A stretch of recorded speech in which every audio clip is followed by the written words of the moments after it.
Hey, welcome to Dolly Talk. This is Dolly. Scott. Yes, I know. Late and gay. Sorry, guys. I've had a pretty busy day. Um, got my water heater installed yesterday, and then my washing machine faucets or the connectors were leaking a bit, so I had to fix that.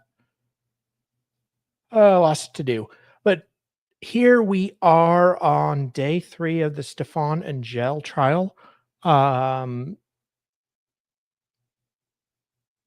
Stefan Angelle is charged with murdering Jacoby Jadwan Rubin.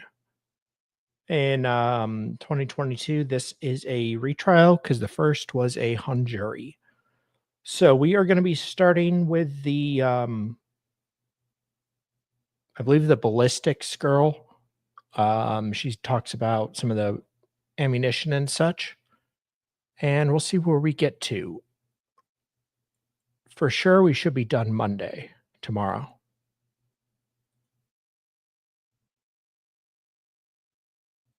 Oops. Okay, and then down. Does it go down? It does. Okay, and then the lectern just comes back 6 inches. That's very precise, Judge. Oh, A few more inches. We're almost there. oh boy, Judge. Is this where you're going to stand? Yes, sir. Okay, you need to come back about 3. You need to, whatever it takes for 3 inches. Yes, perfect. Boy, that girl's like, oh, a few inches, huh? That's good. Thank you. I'm sorry. Hey, Jimmy. Okay. We're always finding those in restaurants around town. Hey, my friend. All right. And welcome again, ladies and gentlemen, the jury. All parties are present. We are ready to proceed. The state of Texas may call your next witness. Randy Kinley, Your Honor. Please raise your right hand. Do you solemnly swear or affirm that the testimony that you are about to give shall be the truth, the whole truth, and nothing but the truth? So help you God. Yes. Lower your hand, please, ma'am. Maybe you'd be so kind of pull the microphone towards you.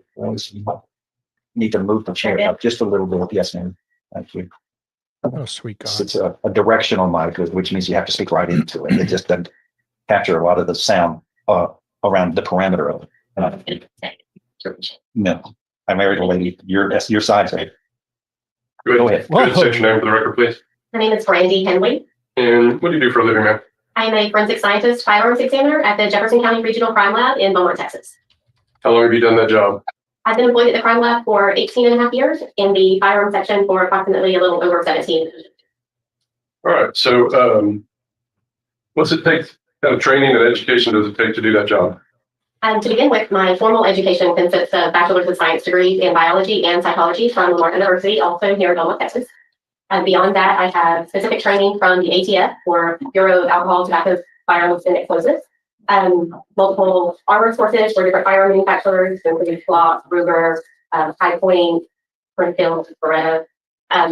I was specifically trained for firearms identification in an approximate 2-year training program underneath an experienced firearms examiner, Dr. Jim Handy. That program consists of side-by-side instruction, as well as multiple competency tests along the way, and ends with a significant amount of supervised casework prior to being authorized to complete independent casework. I've toured multiple firearms manufacturer facilities. I have also regularly attended the AFTE annual seminar, which is the Association of Firearms and Tool Mark Examiners. It's kind of an association that is specific to firearms and tool marks. They have lots of technical presentations, updates on validity studies, new advancements in the field, and I generally attend that every other year as the crime lab budget allows. So I know you said this, and I apologize. I have divided attention for how long? I've been in the crime lab for 18 and a half years, in the firearms section, approximately 17 of those years. If I remember right, we've always kind of called it firearms evidence, but you'll carry a newer title now. What is that? I am specifically a firearms examiner in the area of firearms identification. Oftentimes, I think people refer to it as ballistic testing. Firearms examination and firearms identification are kind of synonymous. So in simple terms, can you tell, I'm not asking this question, but you can tell folks what firearms do and things of that nature, correct? Yes, sir. I can describe the function of the firearm and what goes on inside the firearm to produce the projectile. And you can talk about bullets and the fragments, things of that nature, right? Yes, sir. The components of ammunition would be a cartridge case and a bullet. Those comprise the entire initial cartridge or round of ammunition prior to being fired. Those two pieces most likely control. Is a firearm a device designed, made, or adapted to expel a projectile through a barrel by using the energy generated by an explosion or a burning substance or any device readily convertible to that use? Yes, Is it considered a deadly weapon? Yes. And that's done by law, is it? Correct. So in doing that at the crime lab, how does something come to you to where you start examining the evidence? Initially, any evidence relating to firearms, which would be a potential actual firearm or any fire components, as I just mentioned, bullets or cartridge cases, would be collected at some sort of scene by a law enforcement agency. We have specific service agencies in the region that we cover. Those agencies would package evidence and fill out a submission form and actually submit it to the laboratory, whereby it is taken in by laboratory technicians, identified to match the submission form so that this is the evidence marked as they're receiving it, and then it is given a unique laboratory identification number or our lab case number that is tied to the agency case number. So that opens that case file in the laboratory as any evidence associated with that case under that agency case number goes into that lab number so that it's all tracked throughout the laboratory and can be housed in one case file, one case record. Is that all part of what the crime lab has to do to maintain its credentials? Yes, sir. We are an accredited laboratory. And as an accredited laboratory, we have multiple criteria that we have to adhere to be accredited by our accrediting agency. And evidence tracking, evidence packaging, seals, chain of custody, all of those things are requirements that we have to adhere to. Safeguarding, making sure that nothing interferes so that we don't mix up evidence with cases, right? Exactly. It keeps all of the evidence tied to one case, tracked and together, so that it is assigned to any specific analyst. That analyst takes custody of that evidence. It remains sealed until an evidence analyst or scientist makes entry into the package. That seal is documented so the chain of custody can stay intact. The seal is then reapplied by the analyst at the end of the analysis so that that chain of custody maintains intact so it can be then transferred back or sent to our vault, awaiting agency pickup. You're here today to testify about a case that you received, is that correct?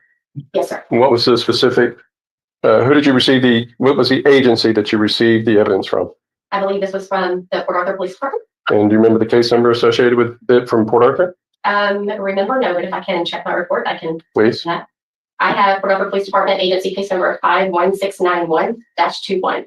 And when it came to you at the regional crime lab, did y'all give it your own specific number? Yes. And what number is that? Our laboratory number is RCL-22-117399. RCL will stand for regional. You got a lot of that evidence, didn't you? I received all of the evidence with request for firearms analysis. Approach. Yes. All right, we're going to get into some of the specifics of that. Show you what's been marked as State's Exhibit 60A through 60L. Do you recognize those items? I can recognize and identify this group of envelopes based upon our barcode that is indicating our unique laboratory identification number on each item of evidence, as well as my initials and date and our laboratory evidence paper as sealed in packaging afterwards. There is one item of evidence that does not have my identifiers on it, so I did not have occasion to analyze anything in that envelope. So we educated the jury about the different colored tape. You recognize the red coming from Port Arthur, right? Yes, sir. It also states Port Arthur Police Department on the evidence tape. And what color do y'all use? We use yellow evidence tape with Jefferson County Regional Crime Lab. And you said that each of these has a date and all? Yes, sir. When I seal a packet after analysis, I will place the date and my initials on the seal.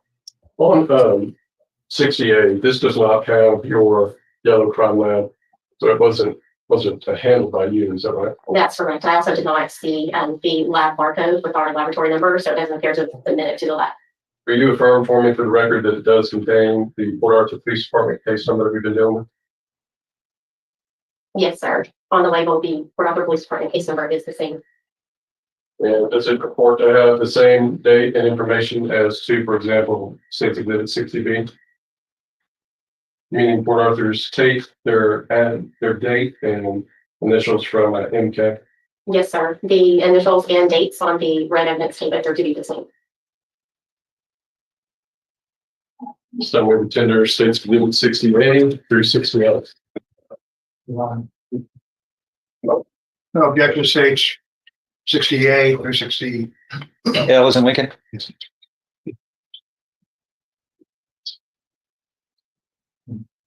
that L is in Lincoln? Yes, sir. Okay, Let's set this aside. hold on. States exhibits 60A through 60L inclusive are admitted.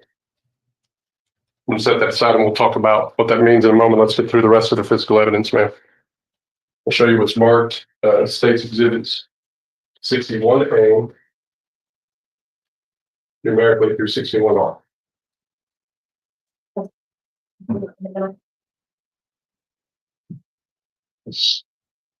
I can recognize each one of these packages in the same one with our laboratory case number on the barcode, as well as my date initial on the yellow evidence. So just like the other set that says all the identifying markers and all?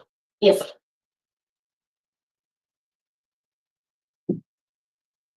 As well as the additional information from Port Arthur Police Department, correct? Yes, sir. To interstate 61A through 61 consecutively. No objections to 61A to 61R. Okay. 61A is in Adam through 61R is in Robert. Admitted. Larry, what's marked as 62, 63, 64, 65, and 66. Oh, we have a guest. Hello, David. I just How are you? wanted to say congratulations. I missed your stream last night. I'm sorry for that. Oh. But you made No it 6 months, here to 6 years, and then die after that, I guess. But I just wanted to pop in and say congratulations. Everyone should be Thank you, supporting David. this man. Tell your friends about this stream. This quality work. This is a crazy trial, by the way. I didn't know. Yeah. Well, I mean, I knew you were covering a trial, and I listened in, I think, on Friday. Okay. To the brother that was testifying. Yeah. Yeah, I was listening Yeah. to that while I was working around the boat. And that was some really good cross-examination. I'm like, if I'm on the jury, I'm like, I don't know, maybe this was self-defense. Who pulled first?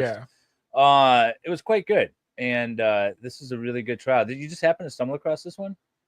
I've been following this judge's court, Okay. and I've started to see when he does trials.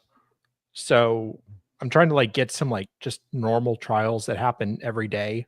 Yeah, these are the Not like type. the ones that are hyped up by like Law and Crime and Go Forever. Right. Just like This a normal is- 2-3 day trial. This is how many days is this trial? This one verdict was on day 4. Okay. Yeah, see, that's very typical for murder trials. I mean, we talk about non-murder criminal trials. The trial's like a day. Maybe if it takes longer to select a jury, it goes into the second day. Yeah. So no, this is a good length. Yeah.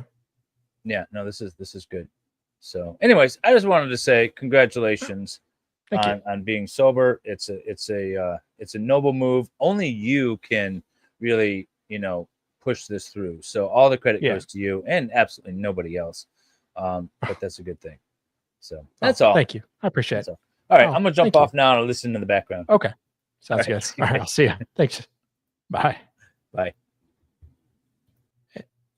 And I'll put his link in. He's a lawyer out of Michigan. Good friend. Occasionally streams on his own channel and does some good work. So thank you, David. That was a mouthful, I'm sorry. So inclusive 62 through 66. Same questions. Can you identify those?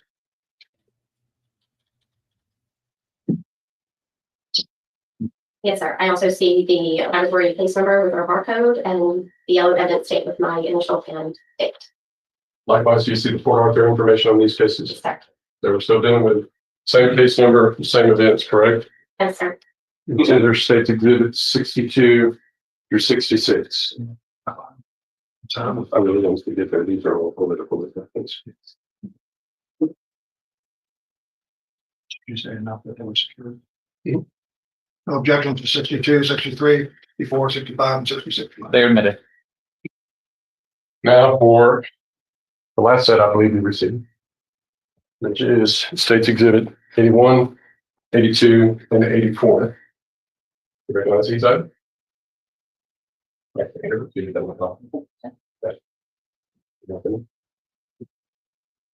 the same manner, I can see the laboratory unit identification on the barcode as well as my date initial on my seal. get all three of these exhibits? Do they contain not only the Port Arthur information that we've been talking about, but as well as the Jefferson County Crime Lab identifying information? Yes, sir. The tender states exhibits 81 through 81, 82, and 84. Objections to states 81, 82, and 84. Then, again, states exhibits 81, 82, and 84 are admitted. States exhibit 83, you recall, ladies and gentlemen, was admitted yesterday, was a photograph of the complainant victim in this case. All right, so I'm going to work backwards from now that we have an evidence, and let's kind of identify the evidence in what we're doing. 81, make sure that was a gun box, because we all recognize that. It's what we routinely use, right? Yes, sir. That would be our standardized packaging. It just houses the firearm for preservation of evidence as well as just protection of anyone handling. How many of these do you think you deal with on a day in, day out basis? Firearms boxes, multiple. It just depends on how many cases I am able to begin complete in a day. So what's this? This is a Glock semi-automatic pistol, model 17 Gen 5, chambered for 9mm caliber, 9mm Luger caliber. And I can see where I have handwritten our laboratory case number and exhibit number with my initials on the left side of the firearm, which I routinely do on the firearms evidence. Let's read the serial number. I have serial number BTBD726. And is it true that each firearm has a serial number that's specific to them? Generally, post 1963, I believe, firearms have to have a serial number on them. And that matches or does it match what's on this? Thought this box on was 81? America. Yes, sir. All right, so whenever we get into the details, what do you call this in your report? In my report, I would call that a Glock No, model you give it- Gen 5. Oh, I'm sorry. You give it an Exhibit. exhibit number, yes. That is my laboratory exhibit number 1. Now, if this guy was like some other prosecutors I've seen, he'd go ahead and point the gun at the witness, the jury, go ahead and sweep it across the judge. In my report. So when y'all received this and you got this, did y'all, I guess somebody else may have done it. Did you test fire or did somebody else test fire? I just fired that. Okay, was it working properly? Yes, sir. I don't have any notations of any issues with test fire. All right, so was, what's in 82 then? State exhibit 82 appears to be an unfired Hornady brand 9mm Luger cartridge or rounds and ammunition. So that's for you to compare. That's associated with this firearm. It was all submitted in the same case, but with it being an unfired cartridge, it's not going to possess any of the marks that I've used to potentially associate with any evidence firearm. So it is unfired. So unfired, that means that's not the test fire brand. That's just what you came with the gun. Correct. Yes, sir. This came out of 84. What is it? That is a magazine. Hold on. For the record, what are you referring to? Reading the record, we don't know what you're referring to. I removed this item from State's Exhibit 84. What is that? State exhibit 84 is a magazine. Some people refer to it as a clip. It is a magazine for a semi-automatic pistol. How many does this hold? It's indicated to have a capacity of 17 rounds. I can also see my lab number and exhibit number and initials that I've handwritten on the evidence item. All right, so these are the items that you received in regards to State's Exhibit 1. Excuse me, your Exhibit 1, correct? Yes, sir. My exhibit 1 is the actual firearms box containing the firearm, and then I have different laboratory exhibit numbers for those different. What are the items 62 through 66? Just in general, what are these items that are now in sort of States exhibit 62 through 66 appear to be fired bullets or bullet fragments. tell the jury how we end up getting, you and I know, how do we get bullet fragments? Bullet fragments simply are small pieces of a bullet or projectile that break off, generally upon impact. If it hits a harder surface or hits any surface at the right velocity or angle, the copper jacketing, usually copper jacketing material can be different metallic components, but the bullet jacket sometimes will tear away from the core, which is generally a lead core. So you may have fragments of lead, you may have fragments of jacket, or you may have pieces that have broken off that possess both of those. Can I consider this as evidence that a firearm was used with, at least with these types here? Just 5 different, let me rephrase that, just 5 different bullets? Those are 5 different evidence items. If I'm not mistaken, 3 of those, according to my notes, were intact projectiles, and 2 of them were bullet fragments. So it could be 3 to 4 is what you're telling me, sir. Potentially. Right. Well, 3 to 5. I can't tell whether or not the 2 fragments came from the same initial projectile. Category wise, what is 60, States Exhibit 60 and 61? I mean, they're all lettered, these different items. What are these? From my recollection, those items are all fired cartridge cases. How do we get fired cartridge casings?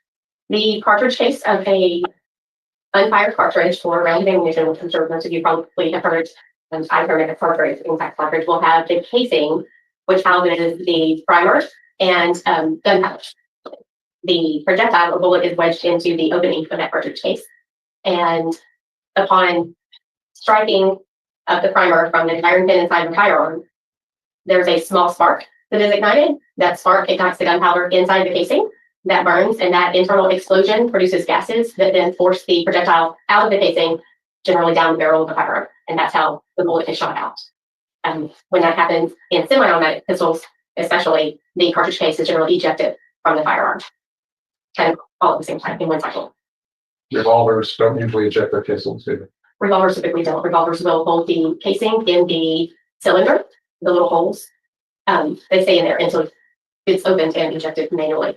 Something like these are more familiar with, I'm holding States Exhibit 84, a case clip that puts in different types of weaponry and bullets. Yes. Yes, the magazine is designed to hold all of the unfired cartridges. It slides into the magazine well or opening in generally the grip of the firearm in a semi-automatic pistol. And after it is charged, with each pull of the trigger, that entire firing system that I guess, I'm using my words here, not system, but the whole action of firing of the actual unfired cartridge, once it's detonated, the cartridge case is ejected, the bullet goes down the barrel, and then as the slide comes forward again, it strips the next sequential round out of the magazine and loads it into the chamber of the firearm. So your magazine is holding all the unfired cartridges, and it strips one up into the chamber, ready for the next trigger pull each time. So I've got States Exhibit 81, which you told the jury this is a Glock 17. I believe it was a Model 17 Gen 5 or Generation 5. And you mentioned that it can shoot 9mm. Yes, sir. It's indicated that chambered for 9mm Luger. And is it actually in the open position where the slide is back, where the jury can see that? Well, it's safe, obviously, as I'm handling it in the court, right? Yes, sir. It is locked open. There is no magazine in there, and the lock is through the chamber and the magazine well, so that even if released, that slide will not be able to close completely. This is where the magazine would go. Yes, sir. It's called a magazine well. It just clips into place. And when it fires back, the casing comes out where I'm indicating here.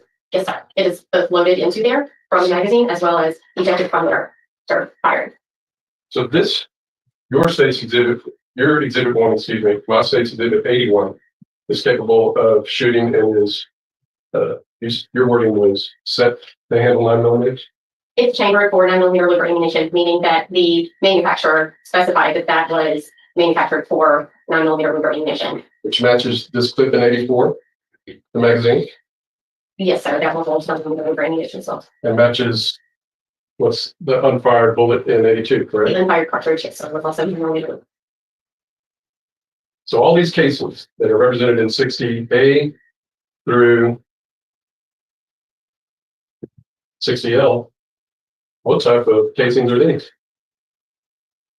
I believe in the case that I received all 9mm Luger caliber casings except for one, which was a 380 automatic cartridge case. So all these in 60 and 61 are the same with the exception of one, correct? The evidence that I received and analyzed were all 9mm with the exception of one. I'm not sure where that went false. States Exhibit 61O is the fired 380 auto cartridge case. So everything else is a 9mm, yes? Yes, sir. Everything else that I received is 9mm. For those who are not as familiar with ammunition and all that, tell them the difference between 61O, the 380, and all these 9mm cases. So the difference specifically is caliber. The caliber is a combination of the diameter of the projectile as well as the length of the cartridge case. Different firearms are designed to chamber or fire specific calibers. More often than not, they're not interchangeable. In this case, this 380 auto cartridge case has the same diameter as a 9mm because it falls in the same caliber class. That class is overlapping from 380 auto, 9mm Luger, .357 Magnum, .357 SIG, 38 Special, in that all of those projectiles or bullets have the same approximate diameter. So they could potentially all fit down the same barrel. The difference is going to be the weight and the length of the projectiles, as well as the length of the cartridge casing, which would allow it to hold different amounts of powder. So you have different powder charges. Those different powder charges are going to specify different parameters to manufacture for the firearms that they choose to chamber in that powder. So basically, they're the same measurement around, but the entire round of ammunition has different measurements. With that being said, there are other caliber classes that are larger or smaller. There's 22 caliber class, or 32 caliber class, a 40 or 45 caliber class. These happen to fall in the 38 9mm caliber class. All right. So, are you familiar with this diagram that says identify? I Get that? don't believe I have seen that also. Okay. If I have, I don't recall. It is not in my case record. If I told you that 60A through 60L are numbered on the outside numerically 1 consecutively through 12, did you see that, and can you affirm that for the record?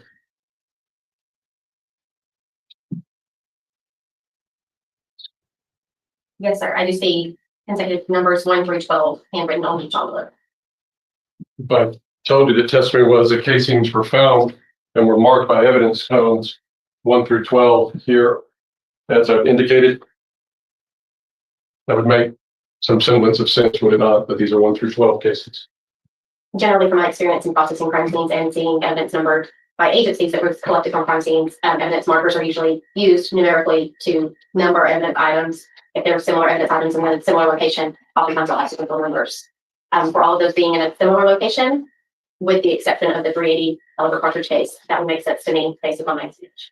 Right. So we know that you didn't examine State's Exhibit 68 because there's not any tip on this from their lab, correct? Yes, sir. That is on proof of made it to the lab. What findings did you have about 60B?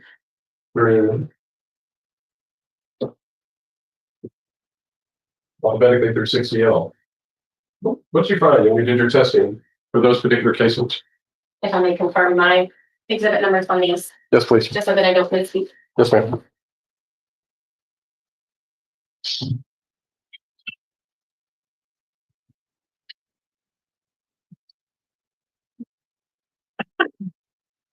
Upon my examination of State Exhibit 60E through L, I determined that they were all fired 480 brand 9mm Luger caliber cartridge cases.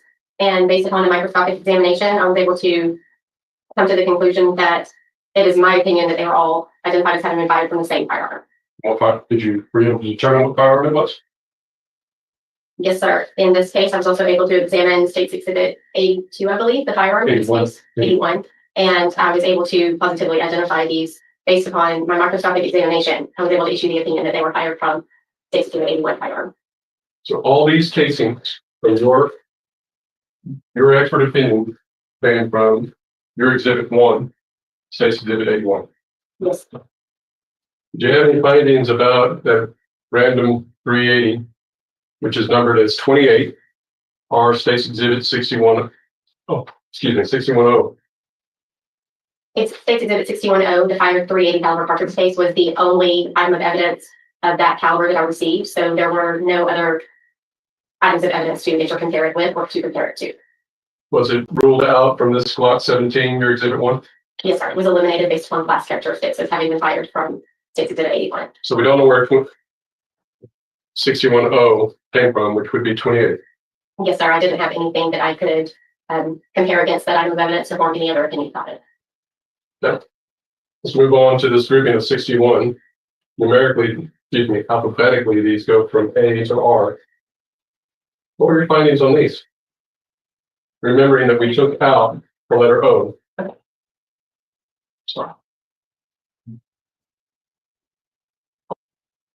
On my microscopic examination of these items, State's Exhibit 61A through 61R, with the exception of O, it was my opinion, based upon my microscopic examination, that these fired 9mm cartridge cases were identified as having been fired in the same unknown 9mm firearm. So if we had an unknown firearm up here, we're gonna put that in that file, right? All this came from the same gun. Yes, sir. It is my opinion that it was fired from the same firearm, of which I didn't have to compare notes. So let's affirm for the record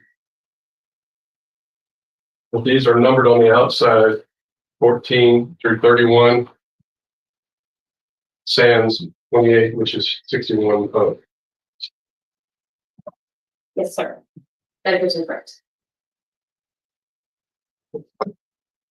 What's the best way to handle the remaining exhibits here, Matt?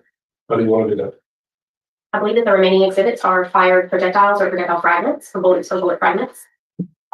I was able to examine each one of them independently and was able to come to my opinion based upon a microscopic examination that two of them, my exhibits 33 and 36, which I don't recall which states exhibits poorly, were identified, excuse me, as having been fired in the same 9mm firearm, which in this case I was able to identify it to the states exhibit 81. Both of them. You said 33 and 36? Yes, sir. My exhibits 33 and 36. That is my opinion that they were fired from my exhibit one firearm until states exhibit 81. Those numbers are generated off of that laboratory submission, correct? Saying those are the exhibits that were assigned to each item that was submitted to the laboratory under our laboratory case number. And those exhibit numbers are generated just numerically and sequentially. The first one that is scanned in with the exhibit 1 and so on. Do you have the laboratory submissions in your notes? Yes, sir. Does 33 indicate that it came from window wood trim? And 36 from a driver's side rear door? Yes, sir. Our submission form states that the exhibit 33 fire projectile, the source was window wood trim, and Toyota Camry door frame is listed as the source for exhibit 36. My exhibit 36. Well, that states exhibit 65 on the face of it. Does it reference rear door frame? Yes, sir. So that would be your 36.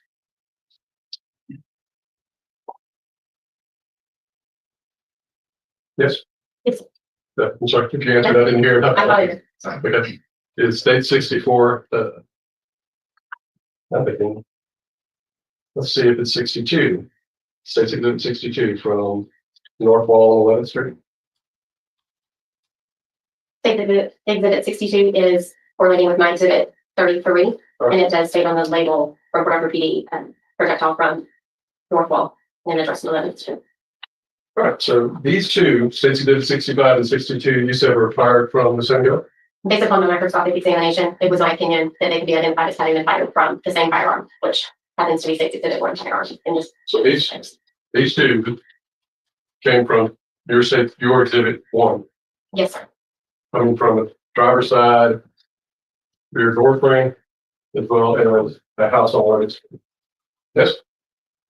Those seem to be consistent with the descriptions on the evidence items. Otherwise, I just refer to them as exhibit numbers. They list fired components to me. That's fine. All right, let's move on to the other three. Did you find any consistency with those?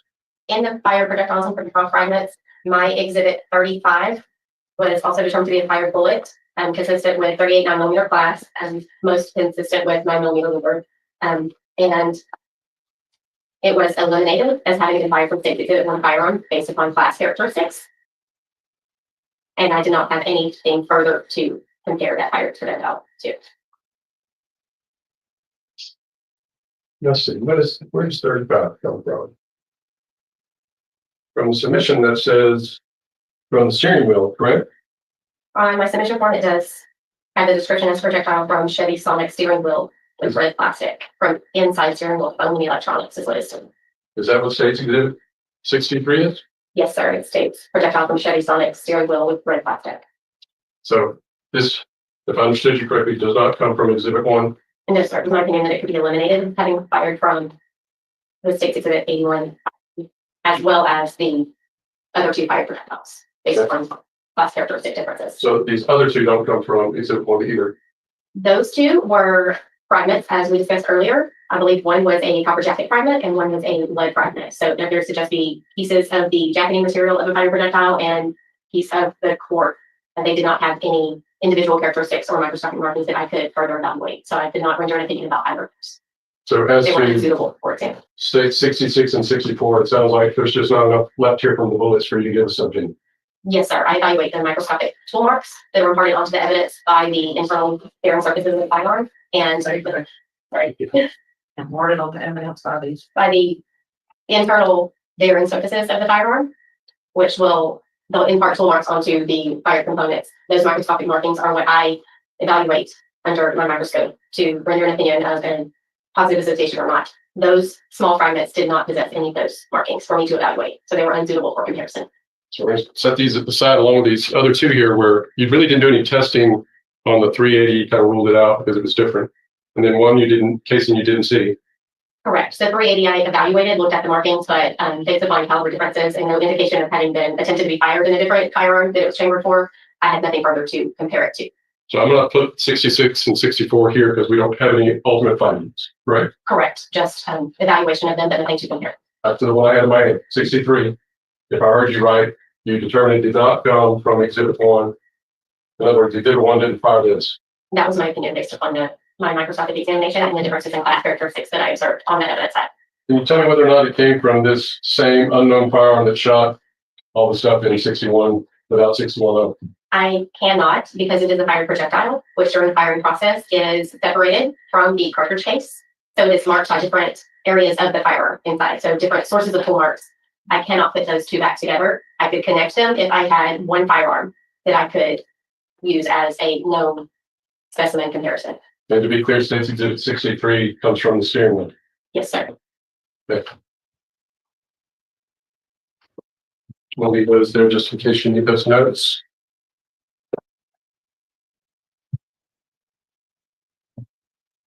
I think I've gone through all your findings, have I not?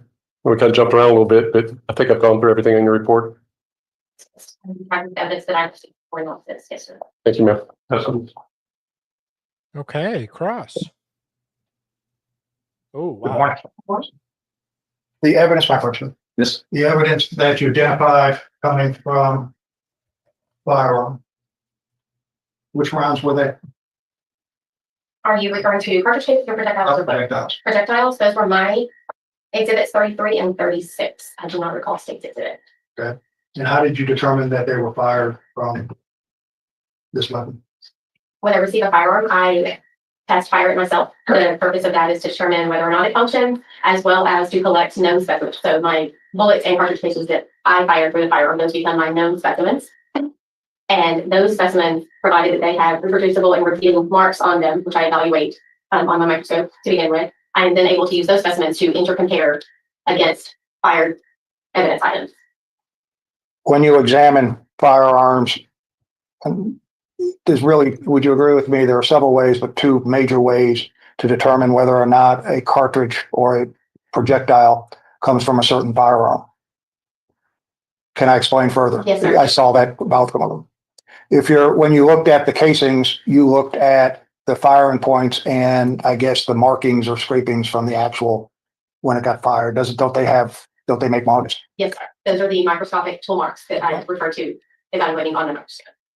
And each manufacturer has specific, sometimes tool marks of firing, but there are some differences depending on how it was finished off or finishing the manufacturing, correct? Yes, sir. Generally, they will determine the maybe size and shape of their firing pin. Different finishing or machining methods will be different types of marks on the breech face of the firing of the firearm, or the tip of the firing pin, or the ejection port. However, it is manufactured and machined and finished. Different tool marks may remain, and those tool marks are imparted onto the evidence items that when there's a dynamic interaction between those metal surfaces. And when you did your analysis, you looked at analysis. Urine analysis. They had similar tool marks, correct, on all the cases. And I specifically pointing to 60A to 60L. Yes, sir. Those are the 12. The Yes. groups of 12. Begin evaluating the evidence items against one another. And then at that point, we'll also evaluate my known specimens against each other and then cross the two. If I see consistent tool marks that are reproducible and identifiable, in my opinion, based upon the microscopic examination, then I can render an opinion of some sort of positive association. You would agree with me, another way to identify, I call them bullets or ammunition, is through the barrel, correct, of a firearm? The projectile, yes. The projectile. Some barrels are smooth and some barrels have grooves. Yes, sir. In firearms generally, some are smooth and some have grooves. More often than not, automatic or semi-automatic pistols or rifles will generally have lands and grooves, or Okay. cut channels and lands that are designed to impart a spinning or rotary motion on the projectile. Keeps it steady so it reaches the intended target and maintains a straighter, more consistent travel. Because if you shoot a bullet, would you agree on a smooth, sometimes it comes out, and if it doesn't have the grooves, lands and grooves in it. It could tumble and yaw. It doesn't maintain its integrity of its intended flight path, per se. I understand M16s were like that in the military. Did you know that? I believe so, but I have not had legitimate M16s in my line work. Can you identify a bullet through its lands and grooves? Yes, sir. Those would be the bearing surfaces of the barrel of the firearm, which will maintain the tool marks based upon the cutting or reaming or finishing of that barrel. And those tool marks will be imparted onto the fired projectile as it travels down the barrel. Those are the microscopic markings that I am evaluating. And you did that in this case? Yes.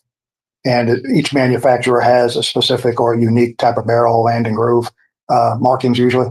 The numbers of lands and grooves and the direction of twist and the dimensions or width of each land and groove are going to be predetermined by the manufacturer for each firearm that they produce. And those equate to the class characteristics that I mentioned earlier. The style of rifling, numbers of lands and grooves, direction of twist, those are measurable features that are predetermined by the manufacturer. So you took the firearm that's there, test fired it, then looked at the markings and the grooves to determine those projectiles came from that firearm. Yes, sir. If the class characteristics are consistent, then I can move forward with the microscopic examination. If there's a significant difference in class characteristics or those measurable features that are determined by the manufacturer, a microscopic examination is generally negated because if, for instance, I have 6 lands and grooves with a right twist and then 5 lands and grooves with a left twist, that could not have been fired down the same barrel. So I can stop there, basically. I'm not going to stare at the microscope on things that I have already ruled out as potentially connecting the same source. The other casings, and those are States Exhibit 61 through A through R, omitting O. Did you ever try to determine whether or not it was fired from the same firearm? I know that was unknown because you only had one firearm, but did you look at the marks to see whether or not they were similar in each casing? Yes, sir. I compared each individual cartridge case and was able to ascertain the opinion based upon the microscopic examination that 61A through R, with the exception of O, were identified as having been fired in the same firearm, which in my case was an unknown firearm because I did not have one. Why couldn't you analyze 61O on the casings? 61O. That's the 380. The 380? Yeah, why didn't you analyze that to see if it had similar markings? I evaluated that under the microscope as well. Oh, okay. We kind of separated that out. Yes, sir. Well, because it's a different caliber. So it is not designed to be fired in a 9mm firearm. In the event that there was a 9mm firearm which would hold it in place and actually strike the firing pin and fire that cartridge, I would see significant information on that cartridge case. Okay. And it had been fired through, say, a 9mm firearm. They're approximately the same diameter projectile as well as cartridge case, but a 380 is a little bit smaller. It's significantly smaller in length.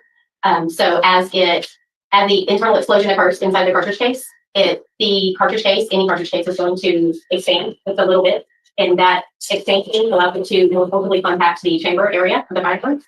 If it's not the specific measurement designed to be fired in a firearm, sometimes it will bulge or crack or stretch itself to fit the area that it has. And if it's not the area that it was designed to be fired in, there are going to be telltale signs generally.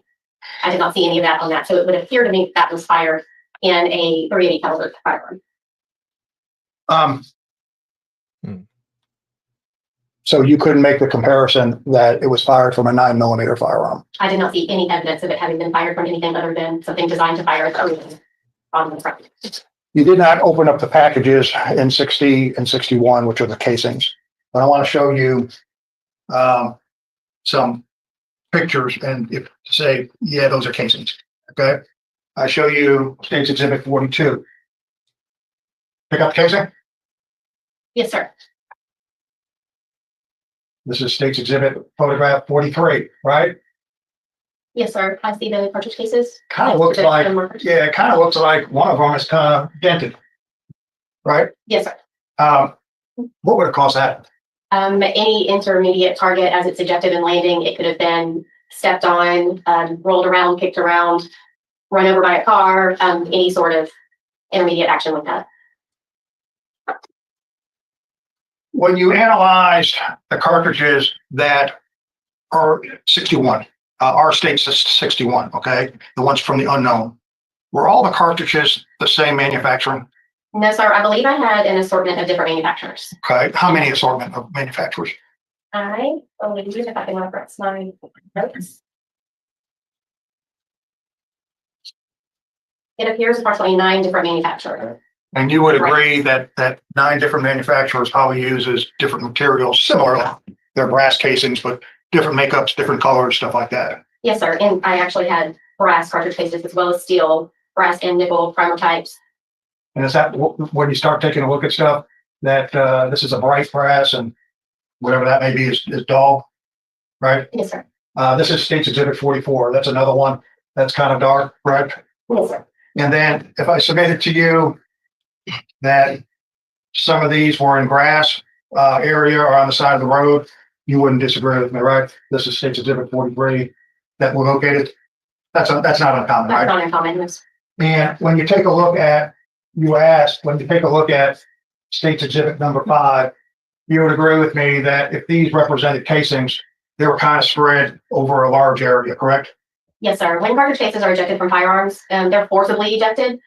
Generally speaking, they're ejected back into the right based upon the ejection port or that opening where they're expelled from the firearm. So they're going back into the right. If the possessor of the firearm is turning, that's going to change where they land. If they land on cement versus grass versus mud versus, the top of a car or bouncing off of another individual standing there, that can change the trajectory of where they're landing. And then once they land, they roll them out. Have you ever done any testing or studying usually how far a casing may be ejected distance-wise? There is ejection pattern analysis that can be done. We do not perform that analysis in our firearm laboratory. I'm familiar with it, but as far as specific measurements and How distances, about roughly? Guesstimates.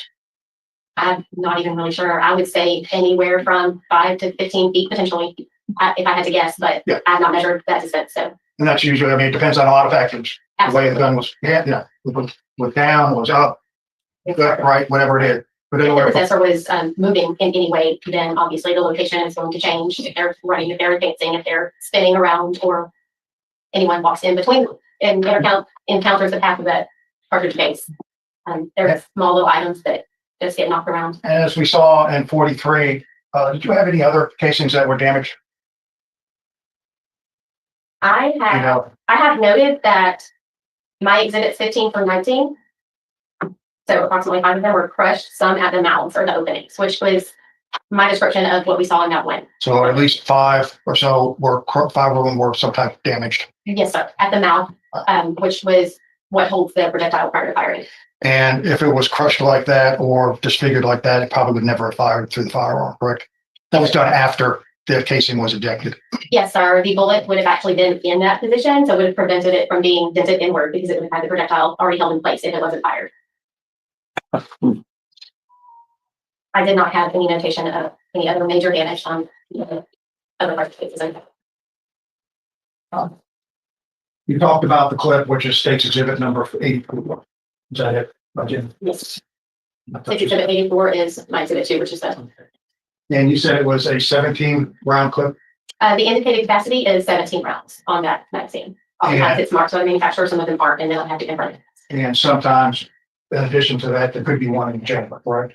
Yes, sir. There are a lot of firearms that will allow you to load a round into the chamber and close the chamber and then load a full magazine. So you could have a +1 loading is what would typically be referred to. So it will be, for instance, 17 + 1. You would have an 18 round maximum capacity. Can you ever determine whether or not casings came from a certain clip? Some evaluation microscopically has been done historically on magazine lip length. So if the little lips that grab the cartridge to keep it in the magazine prior to being stripped forward, sometimes those will impart tool marks onto the cartridge case part of the round of ammunition. More often than not, there is a very, very, very small amount of markings left, and the stria imparted on those are just too few generally to form any association. It's an analysis that has been done. I think positive associations have been made. It's not something that I generally evaluate going forward because more often than not, I don't see enough evidence for me to form an opinion upon those marks. I want to go on to another area and see whether or not you have any knowledge. Okay, just a couple questions. When a firearm is discharged, when you fire, how far can it usually travel? And I'm not specifically, but, and I want to go to a 9mm. What's the distance approximately through your experience of 17 and a half years that it could possibly travel, not hitting anything like deflecting or anything like that?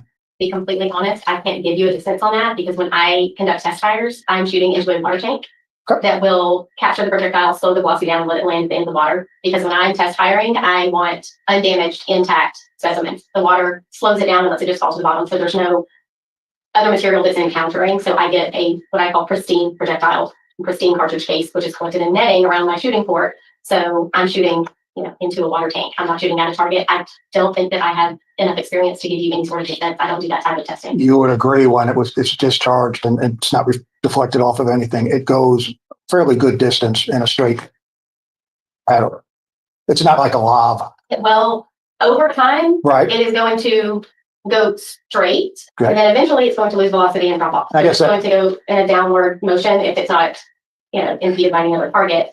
And that's what I was trying to get at was whether or not you had done any studies or you had any information of how long before a projectile would start falling off. No, sir. I've read articles and heard, technical presentations, but not enough to actually conduct it myself or anything in depth enough for me to retain that knowledge. That would be more of ballistic testing as opposed to microscopic examination, which is my area of expertise. You would agree with me, though, that a firearm that's been fired and maybe goes 50, 60 feet is usually, without any deflection of anything, usually goes in a straight line. I can say that the firearm manufacturers design the firearms or machines, which they basically are, to allow the projectile to travel as straight and consistent pattern as possible. The purpose of the manufacturer is to have the most accuracy for the shooter. So those lanes and grooves that belong down the barrel, that's what it's designed to do. Anything after it leaves the barrel turns into ballistic testing, which is outside my area of expertise. Almost done. The fragments, do you know what location they were located from? The ones you couldn't identify, the jacketed fragments? I can reference the submission board in my bench notes to see if there's any description on the packaging. I generally record it. Okay. And to have a jacket, that is around the projectile. That is around the lead usually, is it not? If it's jacket material, yes, sir. It is around the core, which is more often than not lead. Does that ever separate the lead and the copper? Copper jacketing is around the core or the projectile, correct? Yes, sir. And does that ever separate from the lead itself? And I'm assuming that those are lead bullets. The jacketing can completely separate. It can be torn off. It can be folded back in the case of, say, a hollow point projectile, and then those petals that folded back can get knocked off or broken off. Lots of things can happen to the jacketing material. The ones that you looked at, the fragments, did they still have lead on? Or were they just copper fragments? One of them I have described as a damaged fragment of copper bullet jacket with no mention of lead. I actually have not applicable in the core type on my worksheet. And then on the other, I have a small damaged misshapen fragment of lead with no markings. So it appears that I have a portion of a copper jacket and then a portion of lead fragment. When you looked at 61, you know whether or not any of those casings through the manufacturer would have been a copper jacketed? Or can you determine that? I cannot determine that from those. In my experience with the assortment of manufacturers, I would venture to say it is highly probable that there are copper jacketing material on the bullets that were loaded into those cartridge cases. But you can't be sure. I can't be sure. And you can't make an identification of what firearm that copper jacketing fragments came from. So the most I could do is research the 9mm ammunition that each of these brands manufacture and sell, and see if some of them may only have copper jacketed bullets, some of them might have brass jacketed, copper jacketed, steel jacketed. But you can't tell. I can't tell from the evidence that I haven't seen. Thank you very much. Pass the witness.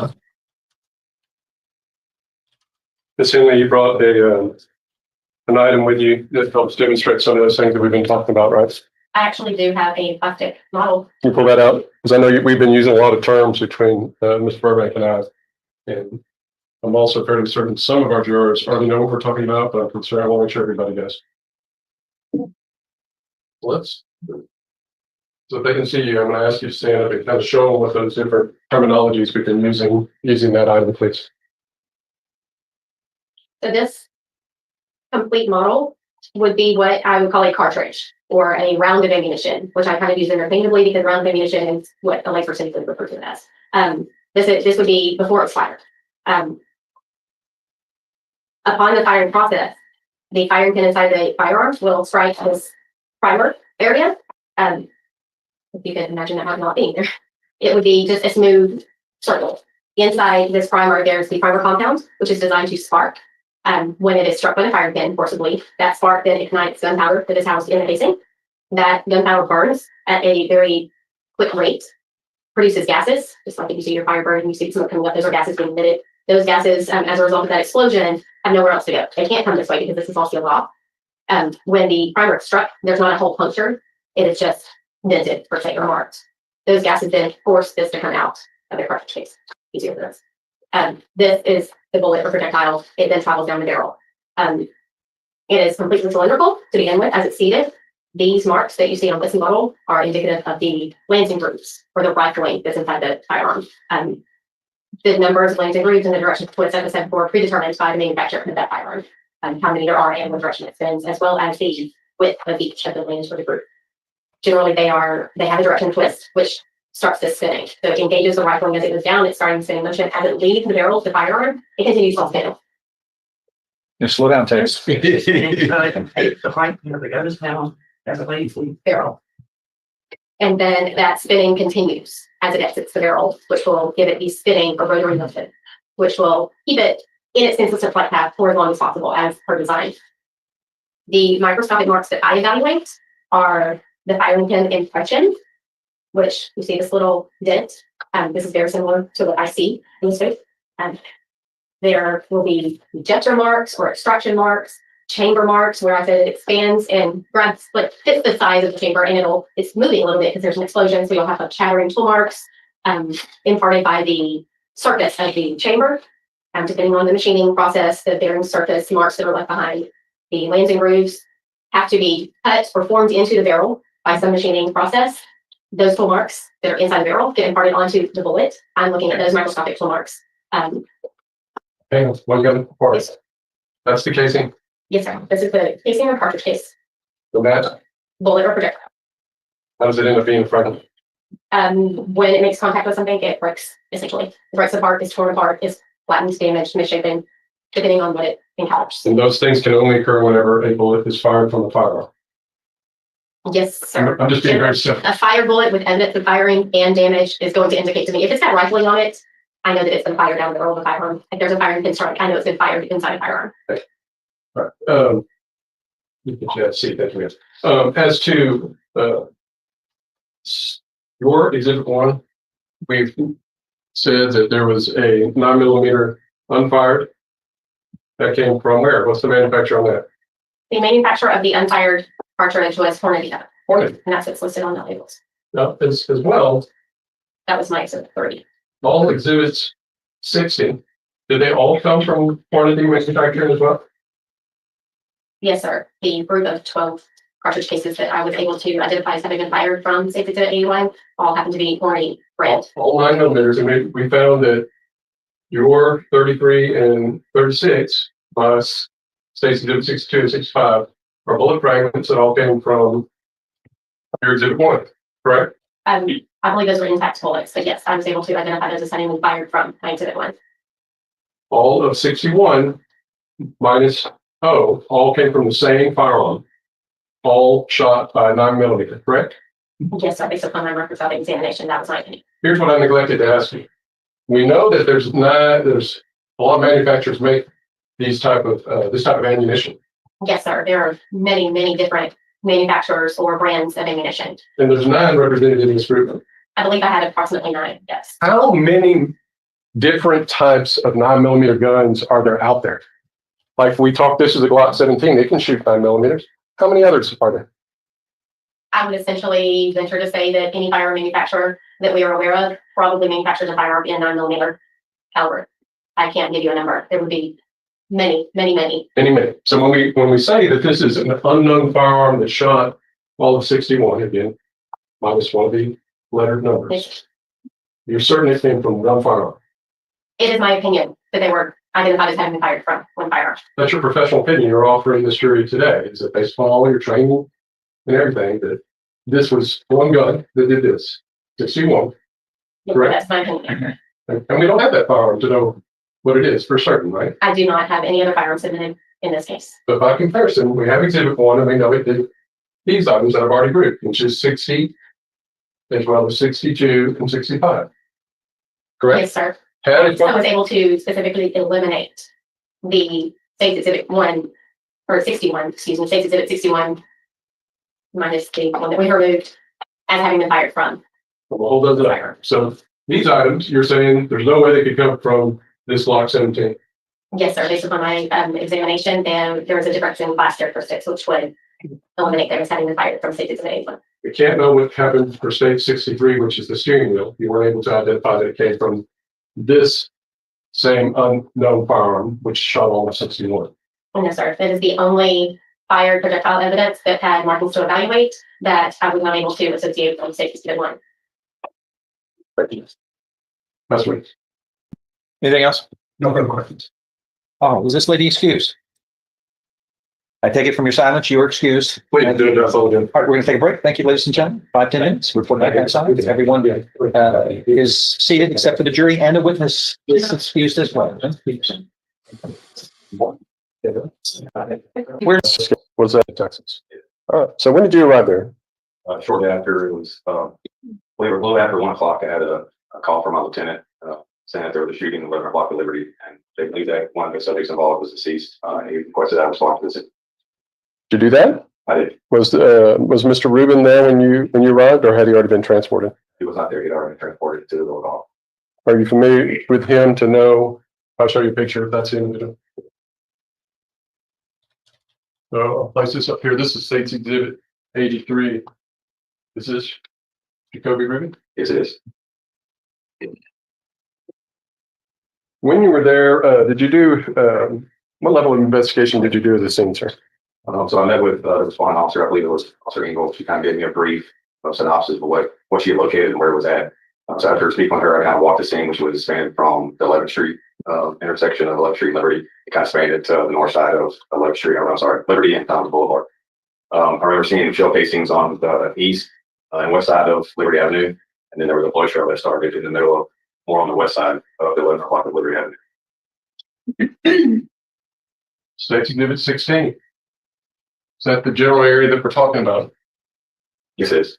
Right. So I think I did a poor job of trying to explain the parameters of the city of Port Arthur the other day, the boundaries. And it was all about, if someone in your experiencer says, hey, I'm from the west side of Port Arthur, or this event happened on the west side of Port Arthur, can you tell the jury where that is? So I would say almost everyone that has spent years in Port Arthur knows the west side of Port Arthur and where it's at. Generally speaking, it starts from Houston Avenue, which runs north and south through the city, continuing west to Highway 82, which is MLK Boulevard. So that's generally the west side of Port Arthur, and most Port Arthur residents know that general area. So I'm not from there. So the way you're saying that, it sounds like I know 82, I can take that to get to Sabine Pass, the Sea Rim State Park. Correct. I also know that you can go out that way to go, what I call the back way to Winning. Correct. Right? Is that where we're basically talking about with the west? It runs north and south parallel Houston Avenue. Like you said, it takes you to Pleasure Island or Sabine, or you can continue north on 82 when you have to run into West 73, which will bring you out to Winning. Compare that to what we see here in State's Exhibit 16. This area where we got 11, we've got Liberty, Thomas. We know this is the area of the homicide you were investigating. What would somebody who's local to Port Arthur call this area? Generally the downtown area.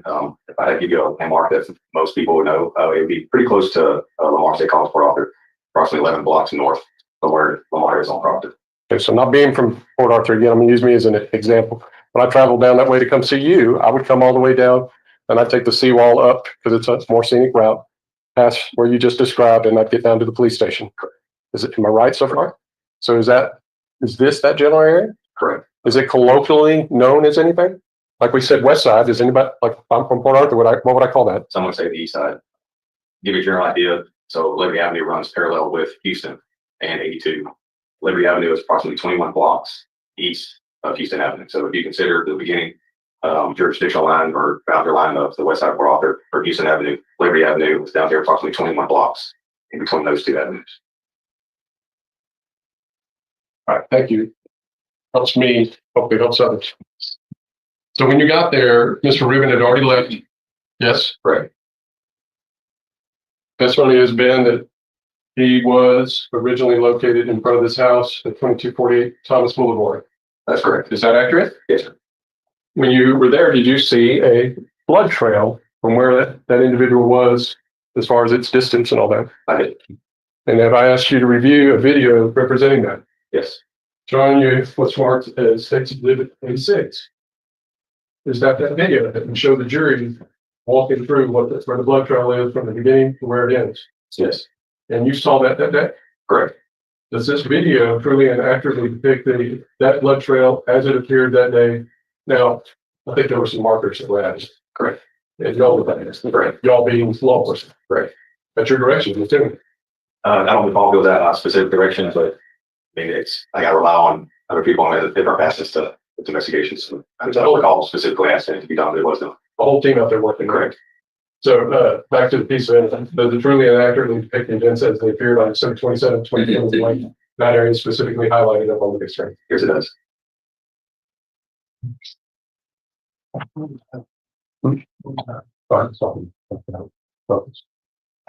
Tender States Exhibit 86. No objection, States 86. Isn't it?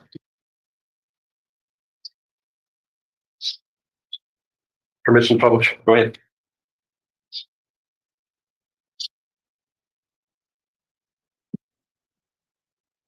As we're waiting for that, there's a voice that's in the background. Do you recognize the voice? Yes, it does. It was at the time ID specialist Marie Kirkland. You now know her as Marie T-Buff. Correct. And is she narrating what she's seeing as she's filming it? Yes. Pretty common as far as that's concerned. Correct. Right.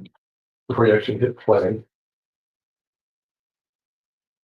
What do you see right there in that first screen, sir?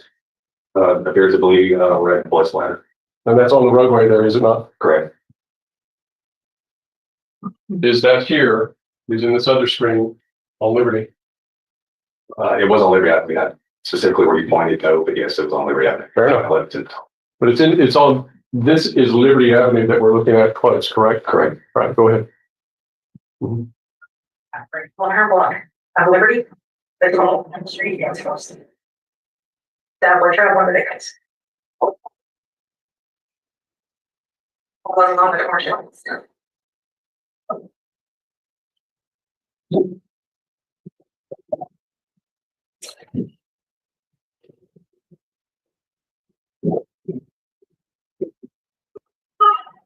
Sounds like it was a windy day. I'm assuming.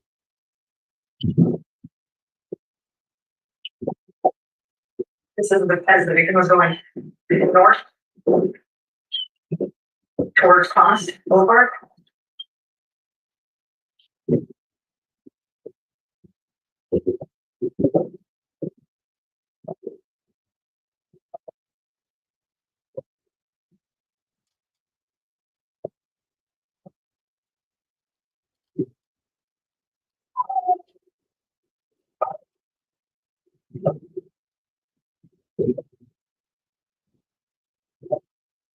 The street in front of me is Cost Boulevard.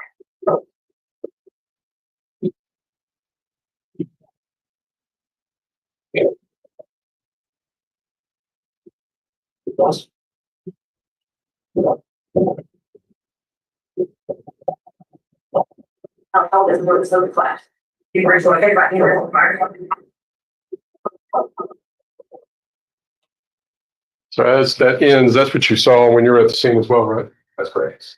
On the other monitor here, I've got State's Exhibit 5. You seen this before? I have. And so this shows that blood trail starting on Liberty Avenue, right? That's correct. That's a better pointing job than what I did with the State's Exhibit 16, isn't it? That's correct. This is not to scale, but it's fairly accurate, isn't it? I would agree. Yeah. So it goes here across that cement pad along this side of the house and lands here in front of 2248 Thomas Boulevard. Correct? Correct. Just like what we saw in State's Exhibit number 86. Yes. When did you learn that Mr. Rubin passed? Positively, I heard that he possibly had been deceased upon my arrival, but I didn't know certain things until I picked the medical center South Texas. So did you leave from that scene to go to the medical center? I did. Did you see Mr. Angelle at the medical center? I'll back up just shortly before I actually left the scene at Liberty. Dispatch had notified that there had been a shooting victim that arrived at the medical center. That wasn't Mr. Rubin. That was another black metal shooting victim. So I responded there, obviously to meet Mr. Rubin, but also to see if that shooting victim had possibly been involved with the Liberty shooting. Is that normal police investigation? Yeah. You're going to want to find out who's involved whenever it's a gunshot. That's great. So is it accurate, sir, that both these folks were at the hospital at the same time? Correct. Is it accurate that they were actually sat in next door to each other in the emergency room? Maybe not right next to each other, but yes, in the general area. There might have been a room in between the next door. All right, so you arrived at the hospital, you're investigating. Did you determine that Mr. Rubin had passed? Correct. I met with the ER nurse. So Mr. Rubin's body was in the first ER room over that one monitor. There was a nurse in there, and obviously she said that he had been Objection, you're not across the hair side. Sustain. through my investigation. I found that he was deceased. So what'd you do next? I viewed the body. Had extensive blood on the face and neck, but I could tell that there was a gunshot wound to the right side near his chest, underneath his armpit, and then another gunshot wound to his left side of his neck. Due to the blood, I couldn't tell which hole was an entrance and exit. Near 50 yards at the time. Did they do everything they could to try to save his life? From what you could tell? Yes. All right. So when you move on, what's your next step when you move on from that encounter, sir? So after that, I moved on to the shooting victim. I was reported that he was still alive. I entered the room and saw that Mr. Angelle, the defendant, was on the stretcher and had sustained a gun wound to his foot. State's Exhibit 4 is in evidence, sir. Oh, thanks so much, Is the Zach. person that you were talking to that day? Yes, it is. You see that individual in the courtroom here today? I do. Can you point to him and identify something that he's wearing? Black suit with a brown gray shirt. Young man record reflect he's identified the defendant, Stephen Angelle. Yes, it will. All right, so I've been saying Okay, Stephen and Stephen Angelle. Which name do you call? I've done it myself. Stephen Angelle. All right. Did you see these injuries that we see in 67, Yes, it is. 68, Correct. and 69? And yes.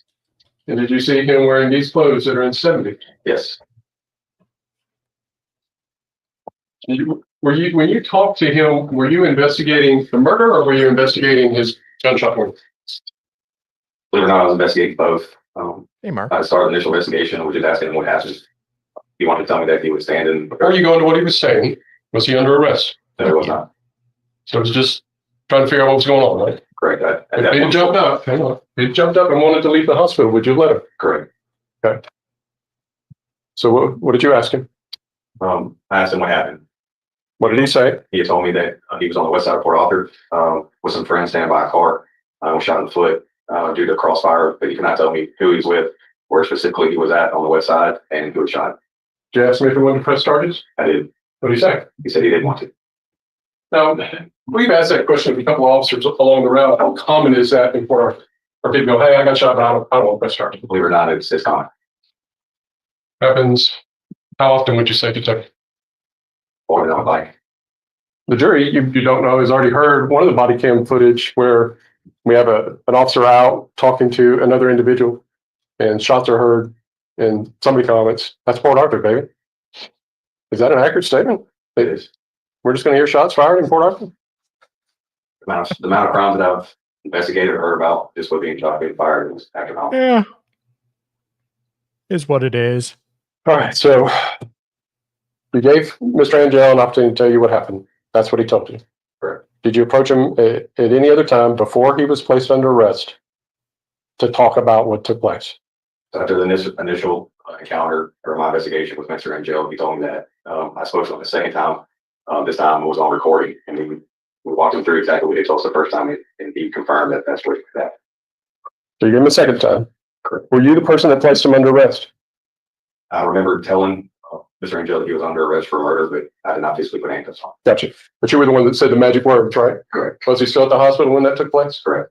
So what, when in the timeline did you learn about this video that was captured here at 2248 11th Street? When did you learn about these two cameras and the videos that we recovered? It was shortly before, I verbally told Mr. Angelle he was under arrest.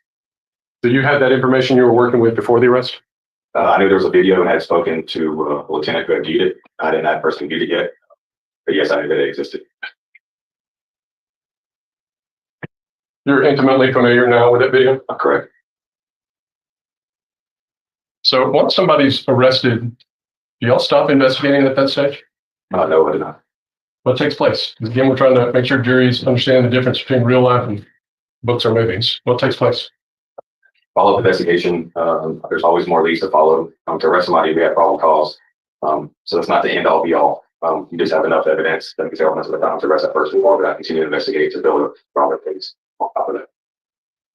Did you do that in this matter? I did. Did a lot of it center around this particular video that we keep talking about? It did. In this video, don't we see a garbage truck? Yes, Did you go about trying to determine who was driving that truck? I did.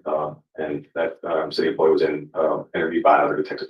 So you got, I'm assuming, and I hate assuming, that you coordinated that and had that done? I did. And I'll tell you, the jury's heard from Mr. Perez, Beltran Perez. Do you recognize that name? Yes, I did. Was he in fact the driver of that truck? Yes. All right. So when we got these videos, we had a front camera view and a side camera view, right? Correct.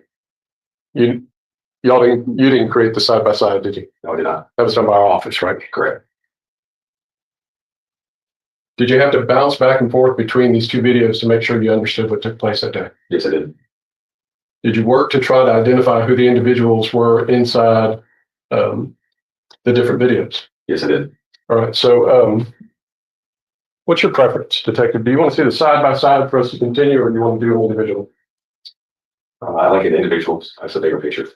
Let's go with the front camera then.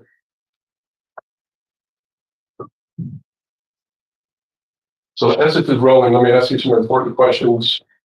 Is this the correct date that we recover on the videos? Correct. Is it the correct time? No, it's not. Was this the first one that you watched as you were doing your investigation? Yes, it was. Did you recognize that car that went by? Yes. Whose car is that? 7 in jail. What about this white car? I never found out who's the owner or the driver of that vehicle. Were you able to determine the license plate where you could track that car? So, Just one second. May I ask, I know you have expanded or blown up the image. Are you able to do that in this scenario to help the jury see? Because I know I've seen it when it was blown up more. Are you able to expand? Yes, we The can. jury? I can, Judge. Since we're not able to identify who this is, I wasn't going to blow that up. I'm really going to zoom in on what the state deems as relevant information. Go ahead. Thank you. Go ahead. How about this white car? Did you identify it? so it's a Ford Taurus, whether that, This white Tahoe? yes, Whose car? Chan Reuben Jr. We've got 3 individuals standing out already. Were you able to identify any of the individuals that came from these 2 cars? No, I didn't. Go ahead. Wait. Did I ask you about this red car? No, you haven't. Did you determine whose car that is? Charles Nichols. Did you recognize this individual? I have to blow it up. I can't see from it. That's all right. Go ahead. No, go ahead. What about this red car? During my investigation, I found the owner, potential owner, and the occupant, but I can never locate them. You had a name? I did. What name did you have, Never do my report. please? No, well, there were 2 individuals. I think I counted a total of 3 that came out of that gray car. That's correct. Everyone. Yes, sir. Okay.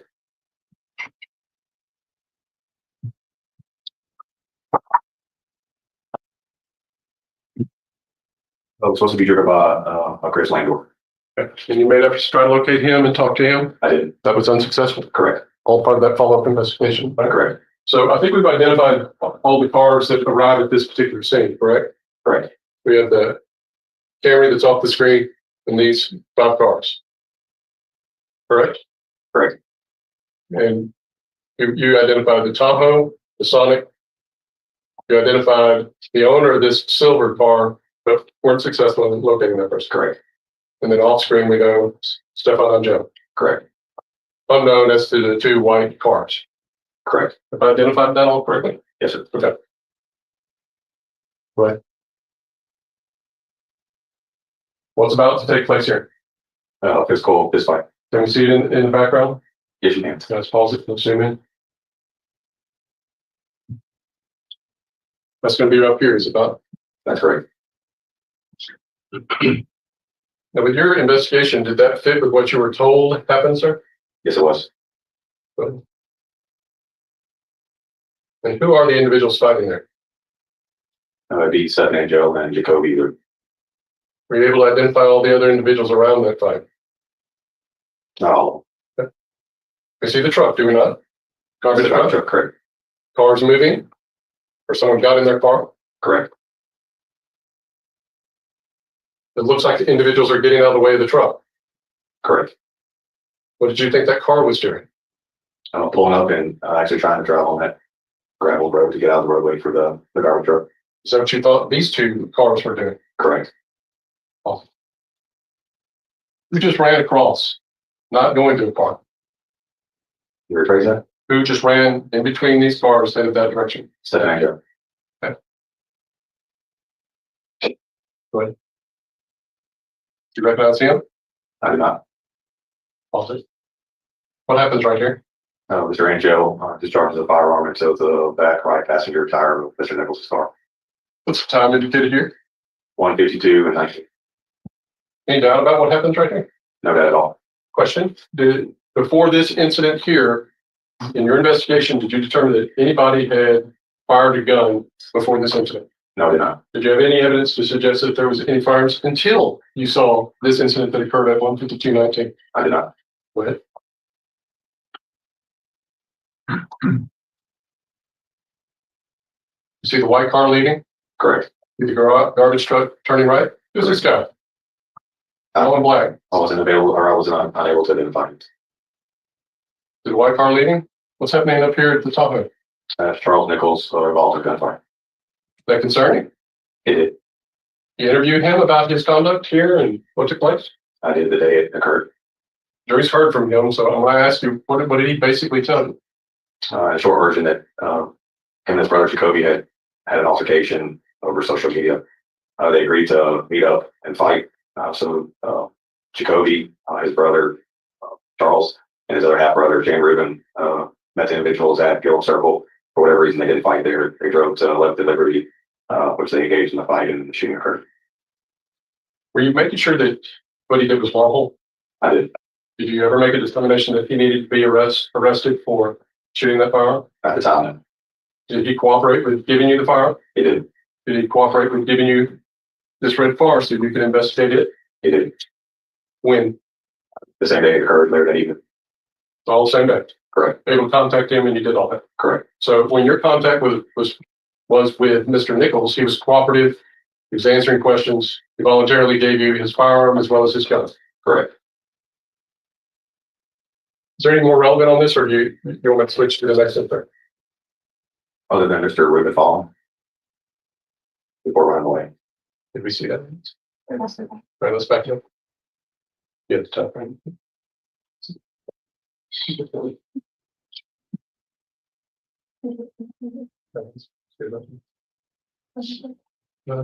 Good thing about that. So we queued up this at 1:52:51. We can see the garbage truck slowly turning. It's 1:52:52 now. We passed 1:52:53. I think I watched one more. What do we see here? Also, It's Mr. Rubin falling, which also cooperates before that boy's road began. that's here right here on the street, right? Correct. Could you tell what how he was standing? Like I'm standing here facing you. Could you tell how he was standing? What direction he was facing? Not because of the bushes. Is this the extent of what you wanted to highlight out of this video, sir? Correct. All right, let's go to the next video. So when you're working and investigating, you didn't have the benefit of the side-by-side. You're looking at each video going back and forth, aren't you? Correct. Are you paying attention to the timeframes like we were doing here for the jury's benefit? Yes. I paid special attention in this instance once it was all on video to determine who shot first. And what was your determination? That's that Angelle shot first. Any doubt about that, sir? No. When does it really become clear? So the investigations I've dealt with shootings is that multiple ones have been caught on video, and I have not come across any that don't, with bystanders not acting to gunfire. I guess what I'm trying to say is that I've never seen shots being fired and not somebody just standing there, not reacting, ducking, or trying to get out of the way, especially if the gunfire is at them. So in this camera frame, once Mr. Angelle began shooting, you can see that the people that he arrived with began to act to gunfire, specifically the driver of the gray car. Right, I pause that because you're giving the jury a lot of information there. One question I had is, and I'm catching you cold. Do you have any idea how many of those type of investigations you've done where we're seeing shooting, videos, things of that nature? Hundreds. So that comment that you made about people and the reactions and all, you're factoring that in as you're looking, correct? Correct. So we're at 148 in this backside video, as it's noted. Am I correct? We've seen the Camry and now the other cars are starting to pull up. Correct. Tell me when you want to highlight something. Please do take. Who's this? Stephanie Angelle. Once again, is there a way we can blow up the image? Yes, sir. Okay. When you decide, I just wanted to make sure the jury had that opportunity to see it. Because Thank you, John. Will we be able to see the fight from this angle on this backside camera? Without zooming in and actually seeing it for myself, I can't say yes or no. We will zoom in there when we get to that time frame, so to give you a chance to see if that's what you can see. Let's go ahead and zoom in. We know what times are on the truck. So we've seen the garbage truck turning the corner, correct? Correct. Is that about the time frame when the fight takes place? I'd say in that moment where the driver turns west on the shooting point, the shooting subjects. You said shooting. I'm asking about the fight. The fight, yeah, it occurs and ends before the garbage truck arrives. We're attempting to zoom it in to see what you can see, sir, on this time frame where the garbage truck is coming, whether or not you can see any indications of this fight that takes place. I can. You can? Yes. Is that here? Yes. Does it appear to break up basically as the truck gets here? Correct.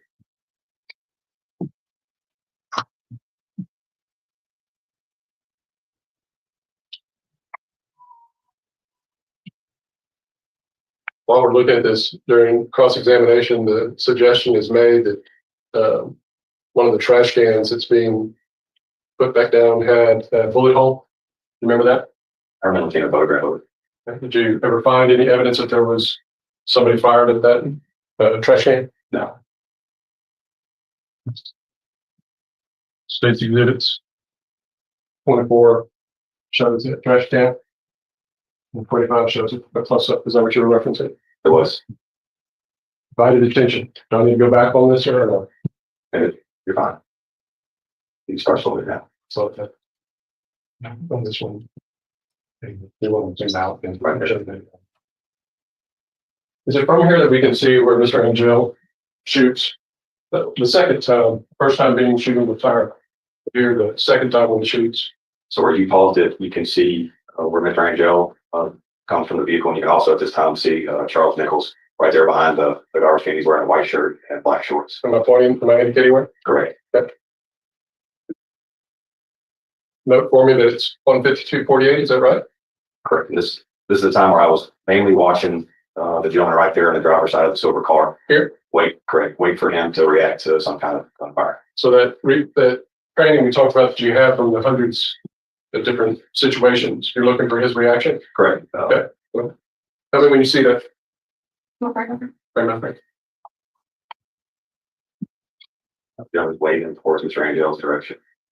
Looks like he's conducting traffic, I said. Correct. Do you agree with that? Correct.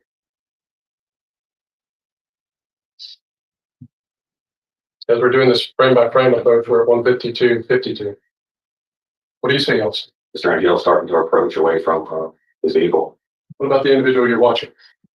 And it seems like he's standing upright still. Go ahead. We're at 152.53.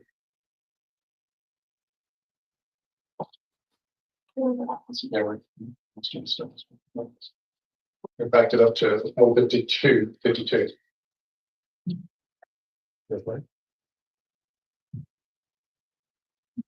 You see right here. He's got his arm raised and, you look closely, you can see a muzzle flash. Puff of smoke up fall. Correct. Muzzle flash is just a burning gas is exposed from the barrel of firearm. So now for the record, what time it says on the screen. 1:52:53. I'm sorry. About that time, you can start seeing the driver of that silver car start ducking. All right, so that was my follow-up question. When did you see him react? You see him start to duck? That being, About half a second later, let's click forward. Is that the ducking you're referring to? correct. And what's Mr. Angelle doing? He's actually discharging the firearm.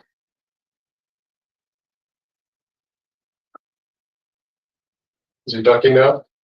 Correct. It's like shot again, didn't he? Yes, it did. As he's running behind his car. Right? Correct.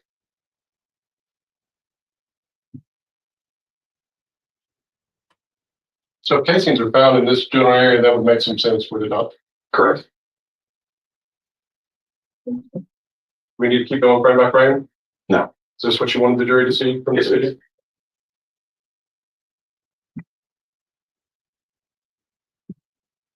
So you would be the person that compiles all this paperwork and sends it on to our office, weren't you? Correct. After you did that, did you receive some video about this event? About, here we just walked through it in our source.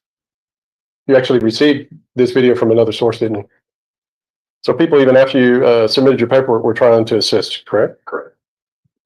Did you draft the search warrants to check Mr. Angel's cell phone? I did. Did you speak with the individual Jalen Thomas? I did. Did you get all the call detail records from T-Mobile? I did. You went to the point of checking other surveillance videos, like from Family Dollar, it looks like. Family Dollar was Angelle Circle, so I'm trying to have a timeline to see if I could see anything. Angelle Circle reported like to drop the movie. So as you were doing all that, did anything change in your mindset as far as what we've shown the jury and what we've been talking about? Go ahead. Were you responsible for getting the medical records from Mr. Angelle from the center? Okay. When you received Mr. Nicholas Glock, did you determine that he was a registered firearm owner? I did. Did you determine that he purchased it legally? I did. Port Arthur, I understand sometimes firearms are not purchased legally. Sure. And that comes in a lot in your investigations. The common occurrence. Well, it looks like you did the roundup on all the rest of the paperwork, the medical records, the autopsy, the crime lab, the DPS results and all. You were responsible for collecting and following through on all that stuff, Yes, sir. correct? That's what. All right, we're going to break, ladies and gentlemen, for lunch. Can all of you return back at 1:30? 1:30. Please remember the instructions the court has given. Please receive that. Thank you. Everyone else remain seated while the jury exits. Okay. Let's keep going for a little bit. I'd like to get through this detective if possible.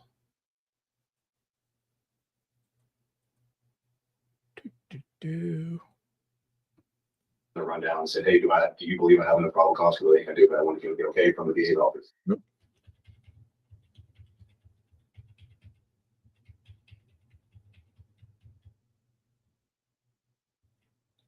Sorry, guys. Just trying to pull this up here. Give me one moment. That was a limp-wristed phrase.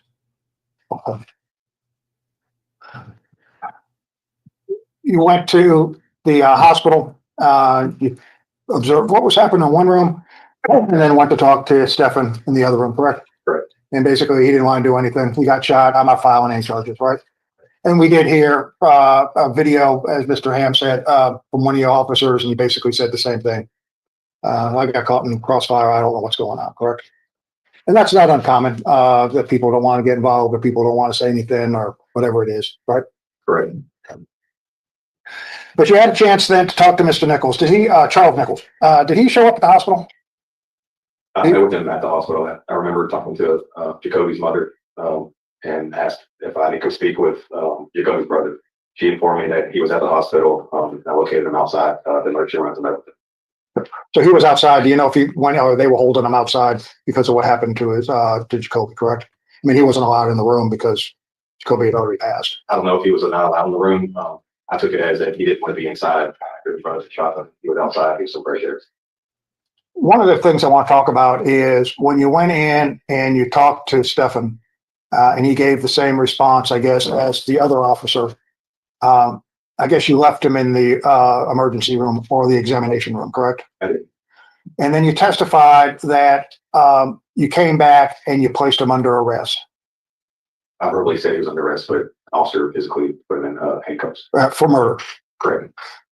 Question is, and I didn't hear it, what information did you receive from the first time you talked to him to the time you decided that he was under arrest or placed him under arrest? Are you referring to Mr. Angelle or Charles? After. Stefan, you told me you didn't arrest Charles. Correct. You didn't place him in custody, did you? Okay. Yeah. There was some testimony. I just, you got that puzzle because I might have heard it wrong, but we know that you and another officer talked to Stefan. He told her Crossfire, didn't know who it was, West End, wasn't going to press charges.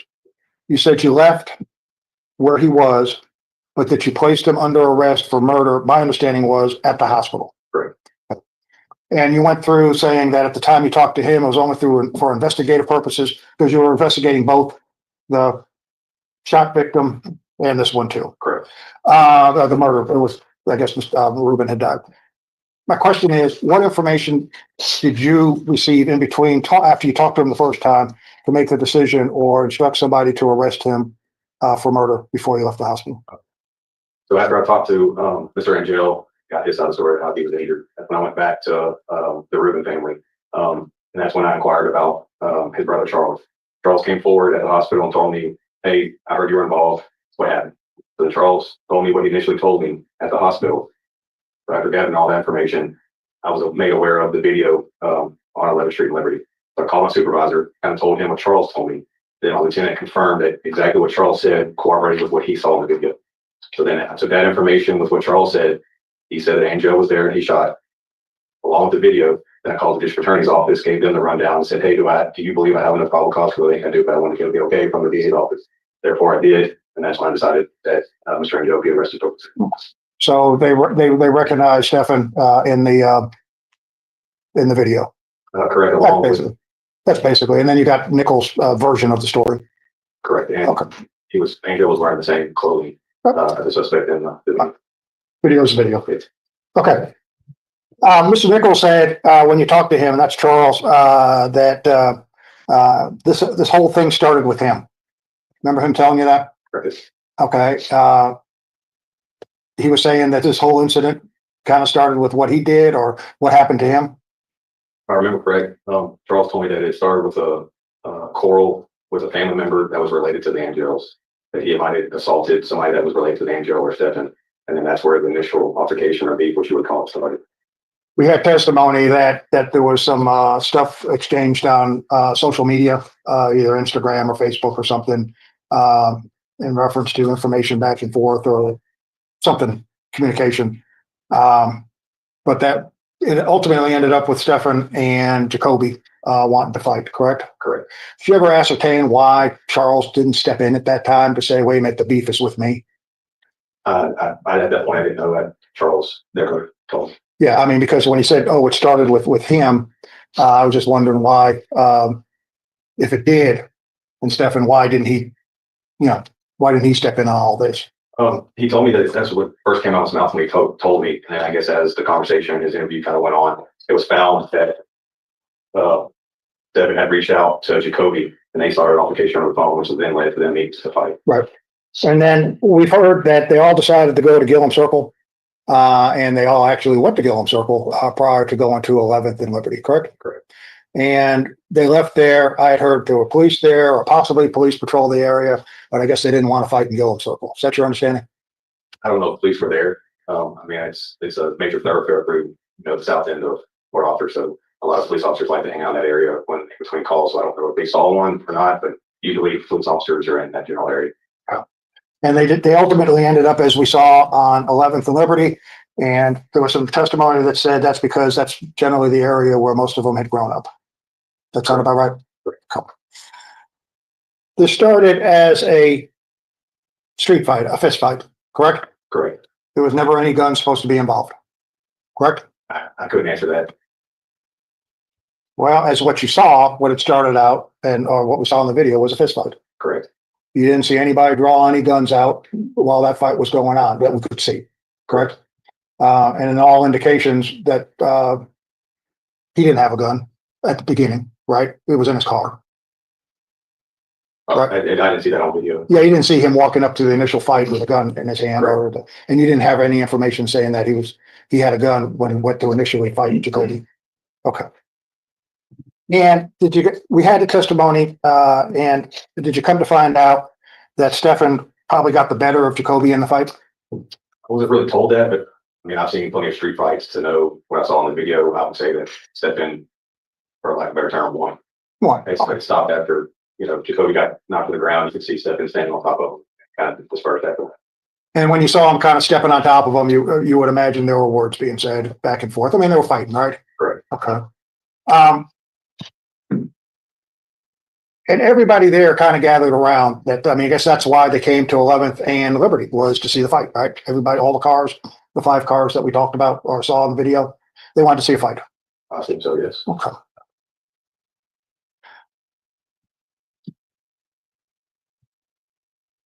Nichols said, did he not, that, or did he tell you that Stefan started talking some trash to him? He did. And he showed or pulled out a gun, did he not, Charles? I remember after reading my report that after the fight, I think Mr. Angelle started directing some kind of verbal aggression or verbal, I guess, trash talking to him, and actually kind of faced him like he was going to square up to fight him. Mr. Nichols said that he had his handgun in his pocket. And he kind of bladed himself off, stepping back, and then put his hand on his gun in his pocket. But my report says that he never pulled it out.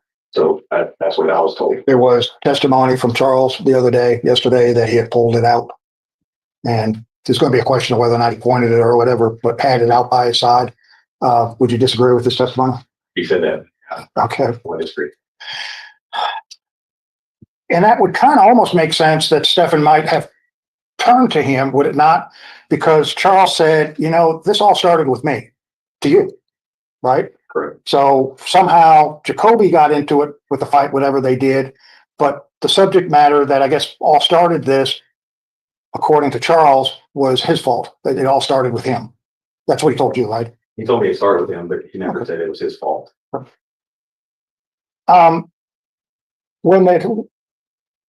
When he showed the gun, and on the video, and we'll go see the video in a minute, you see a whole bunch of people running towards their car, right? Correct.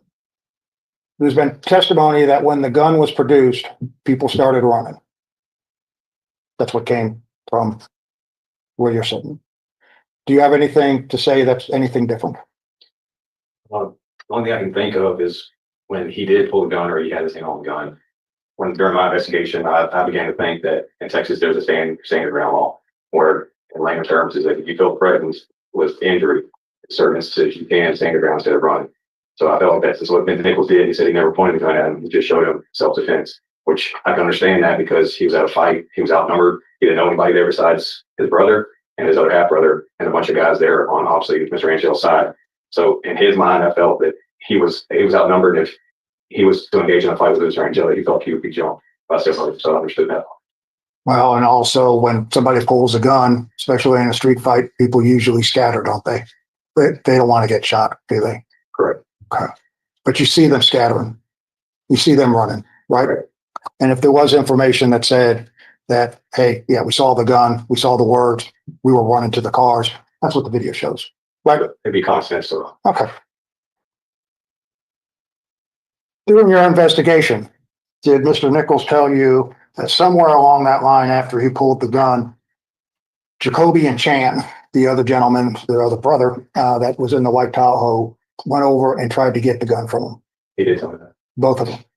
Both of them, yes. Okay. And about that time, that is when Stefan took off running, correct? Correct. And you see him in the video run towards his car. Correct. As you've seen a lot of the individuals running towards the car, right? They're all in front of the garbage truck coming in, right? Correct. And running. Could we have the video, please? I know we've gone over this a little bit, I've seen it a lot. Just like regular speak, I'll tell you what, stop, please, thank you. Let's get through this. Yeah, I like to get, well, just let it by.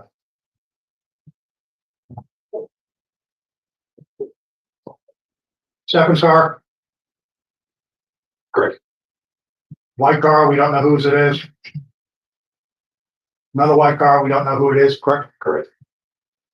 Second walking over. Jan's car with, I guess, Jacoby in it, Correct. and then Charles Nichols' car. And then some gray car that you found out Landor or whatever it is, but never put it, able to talk to. Correct.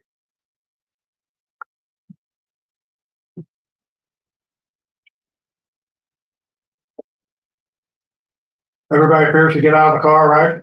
Yes. Including Charles, right? Correct. They all go, no one's actually probably sitting in the cars. They all got out. They wanted to see a fight. Correct. And I guess they start fighting somewhere, right? You can see it. There they go right there. Yeah. See them in front of that red car on the left? Yes. There they go right there. And they're fighting. And I guess everybody's going down that way to take a look at the fight. There's a garbage truck right there. You see the garbage can go up and down? Yes. On the left hand, okay. Somebody kind of walks to or moves a car for the garbage man. I guess that's when they're talking. The fight's basically over, right? The fight's over, but I mean, there's no audio, so I can't tell what's being said. Stop it right there. Everyone's running. Two people, you see two people, but other people are running too, right? Something's happened. And if there was testimony that said Charles pulled a gun out, whether bladed or not, that's when they started running. You wouldn't disagree with that. Yeah, there's a second explanation is that they were running to also move their cars for the garbage truck. Can we have the time noted for the record on the video? That's right there. 151. Okay, so I don't know if they're going quickly. So they're running. You're saying they're trying to run out of the way of the garbage truck. I'm saying it's a possibility. Well, I don't know why they're running, but you could be from the gun, or it could also be because the garbage truck needs to come down the avenue. well, if there was evidence that said they ran because they saw a gun. Okay, And that's what happened. go ahead. And here comes Stefan, right? Because he knows there's a gun somewhere, right? Because he's going in there and he's walking, and then he stops right in front. Stop the car, please. Stops the car right in front, right? Now, if we take what you say is true, that they're running to let the garbage truck by, they really didn't do a good job of getting out of the way, did they? At that time, though. No. They got in their cars and backed up a little bit, but they really didn't. I mean, they didn't pull all the way out so he can come down. Because there it is right there. Pull out so he can make his right hand turn. But Stefan's in front of the red car, which is Charles, right? Correct. And he walks around, and I think you testified, you saw him saying, yeah, that's when he shot the tire. Correct. Can you go ahead with that, please? And he's walking back. He's walking back to the car, right? Hurry, stop the video, please. But Stefan is walking back to the car, right? His car. You see him kind of walking kind of fast to the car? He wasn't running. He was walking back to his car, right? Correct. And then something makes him come back. Go ahead. Stop right there, please. There was testimony from the garbage truck driver, that as he was going down and making that right-hand turn, he heard shots. That's what testimony was. He heard shots. Okay? Somewhere from behind. Somewhere. But he didn't know. He didn't know, but he said he heard shots. So you're saying from behind, or I heard he said behind, but whatever came from it, but he heard shots. That is a misstatement of the evidence. The jury will. Well, hold on. You gonna give me an instruction, or should the guy with the law? If I had my The road law on says around, gives I instructions. probably would. I can leave now if you want to take over. No, you're right. Okay. You're right. Ladies and gentlemen, your objection is sustained, and the court will provide you all the law for your deliberations. The lawyers get a chance in their arguments to refer to them and give their arguments, but the law is provided by the court, and that's your oath is to follow the law as provided to you by the court. Okay, rephrase your question. Go ahead. Nope. I'm going to move on to this judge because Okay, go my ahead. condition and Go mine ahead. is something totally different than Go ahead. Mr. Hanson's. So he's standing by his car, correct? There it is, right there. Oops. I'm sorry. Jim, Yes. right there. Well, that's right. We don't have kind of far away. Please, go ahead. Fine. Yep.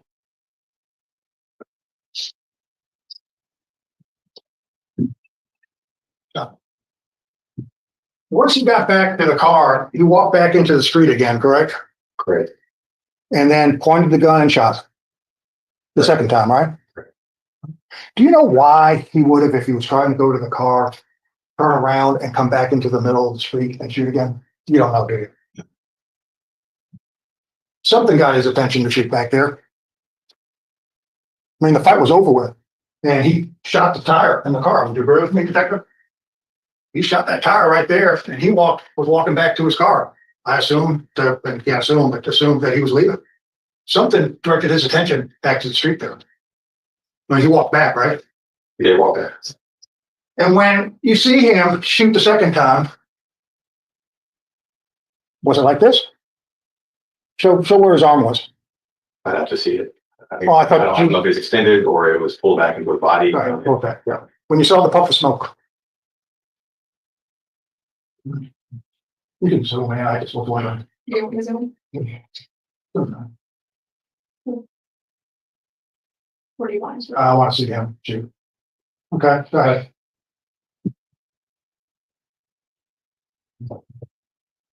I had to be before that, but you usually him. Go back for. Mhm.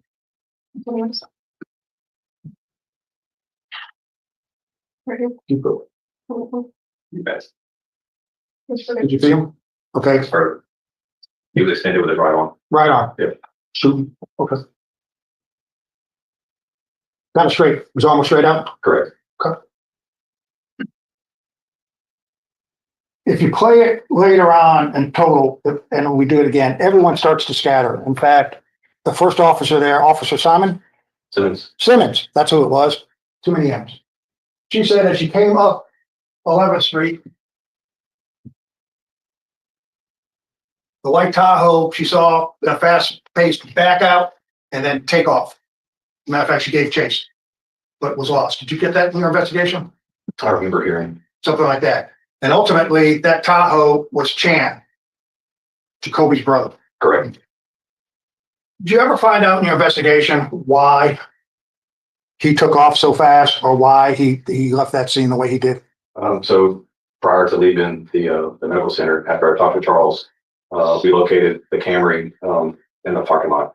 I saw, I guess, family and friends gathering for Jacoby. I spoke with Chan Rubin Sr., which is Chan Jr.'s father. I told him that I received word that Chan Jr. had brought Jacoby to the fight and I needed to talk to Chan Jr. about what happened. He pointed behind him, said, "There's Chan Jr. He's 20 years old. I can't make him do anything he doesn't want to." So I approached Chan and said, "Hey, do you want to talk to me about what happened with your brother on 11th Street?" He said, "No." Didn't want to say anything. Didn't want to talk. Didn't want to say anything. And you saw Charles out there too. Charles out at the hospital too? Okay. You went back to the scene after the hospital, correct? I don't believe I did. After Mr. Angelle placed an arrest, and I met with Charles Nichols at his residence, where his car and the gun was recovered. You realized, and would you do this diagram? I did not. This is State's Exhibit number 5. As you could tell, there was an awful lot of shots fired. Right? Correct. Really a lot. I mean, what about? I've seen more and I've seen less. Yeah, I have to. But a lot of shots. I will say. Okay. And that's 5. And I see this is State's Exhibit number 40. What are they doing there? You know, from your experience, are they looking in the grass trying to find casings? Correct. And that's normal police procedure, correct? Yes, it is. In fact, there was a picture of another officer out there too, looking for casings in the grass. Did you ever see that picture? You would agree with me that there were 2 locations in reference to the shell casings. Well, really 3, but 2 major groups, right? Do you know whether or not your agency, in attempting to find the shell casings, You know whether or not, and this is states exhibit number 46, you know whether or not they used a metal detector to make sure they got them all? I can't say for certain, but I don't think a double detector was used, Okay. unless somebody testified to that. Fair enough. And I know there's another one here somewhere, but I'm gonna move on with a detective looking and that's, it's in there.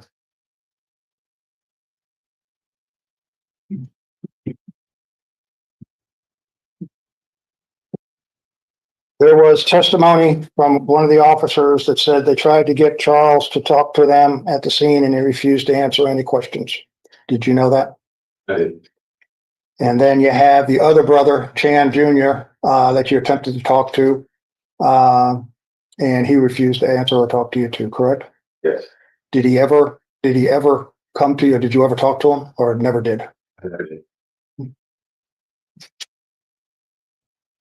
With the number of rounds that were fired here, that's evident by the casings. The way the cars were parked, you would agree that there were at least two, because I think the third one, that gray one, had kind of backed up into the intersection at the time of the shootings, correct? Correct. And Charles was somewhere around in here and ended up over on the side, correct? Correct. And you don't know whether or not the white Tahoe had any bullet holes in it, do you? I remember seeing it at the hospital. You didn't, I never got close enough to actually see if there was holes in that and time. you didn't get a warrant and you didn't inspect the vehicle, correct? Correct. On the red car, there was a bullet that went through the back window and lodged into the dash, right? I believe it was lodged into The dash, the stairwell of the vehicle. oh, steering wheel, not the dash. I think it was the steering wheel, if I remember correctly. And a downward projection. Correct. Okay. You had house here, house here. I know that you recovered a bullet from this house right here, correct? A bullet was recovered. It wasn't covered by a person on me, but yeah. No, but it was your agency. a bullet projectile taken from the house. All right, and I'm talking to you because you were the lead investigator, sir. Okay. Did anyone ever check these houses here to determine if they had any bullet holes? I mean, that's an awful lot of rounds that were fired. And I assume that the velocity would have carried it past wherever they were standing. That's a possibility. But since obviously a projectile was taken out of that house on 11th Street, I can only assume that whoever was there obviously checked the rest of the houses and just did finding. And if it's not reflected in the court or in the police reports, either they did and they didn't say anything or they didn't discover anything. But to your knowledge, you don't even know if anybody looked there or not, correct? No. Okay. Let's have a second, Judge. Mr. Charles Nichols told you that Chan Jr., you asked him whether or not he tried to take his gun from him and Charles said no, correct? Yes. He said that Chan or Jacoby had tried to take his gun, but didn't specify why Jacoby was trying to take his gun from him to stop from doing something, or if Jacoby was trying to grab it to use it himself. He didn't know at the time. But he told me that since it was his gun and he was the older brother, that he wanted to hold on to it. Right. But he didn't. The question was, he told you that Chan didn't try to take his gun, did he? I can remember Jacoby telling me that Jacoby. Yeah, I showed you a copy of your report. You may have it. Yeah, But, okay. let's see.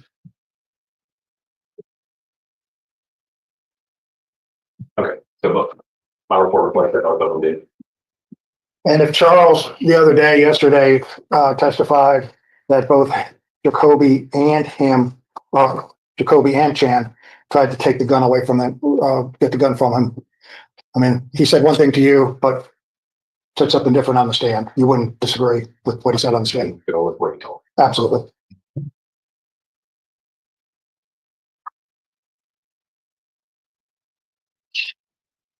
You went and got a warrant for Stefan's car? I did. And then had it towed, and that's when you did the analysis or the search, correct? Great. Towed it to our police station and lodged it. Gathering physical evidence of it. Subject to recall, Your Honor, I passed the witness. Thank you.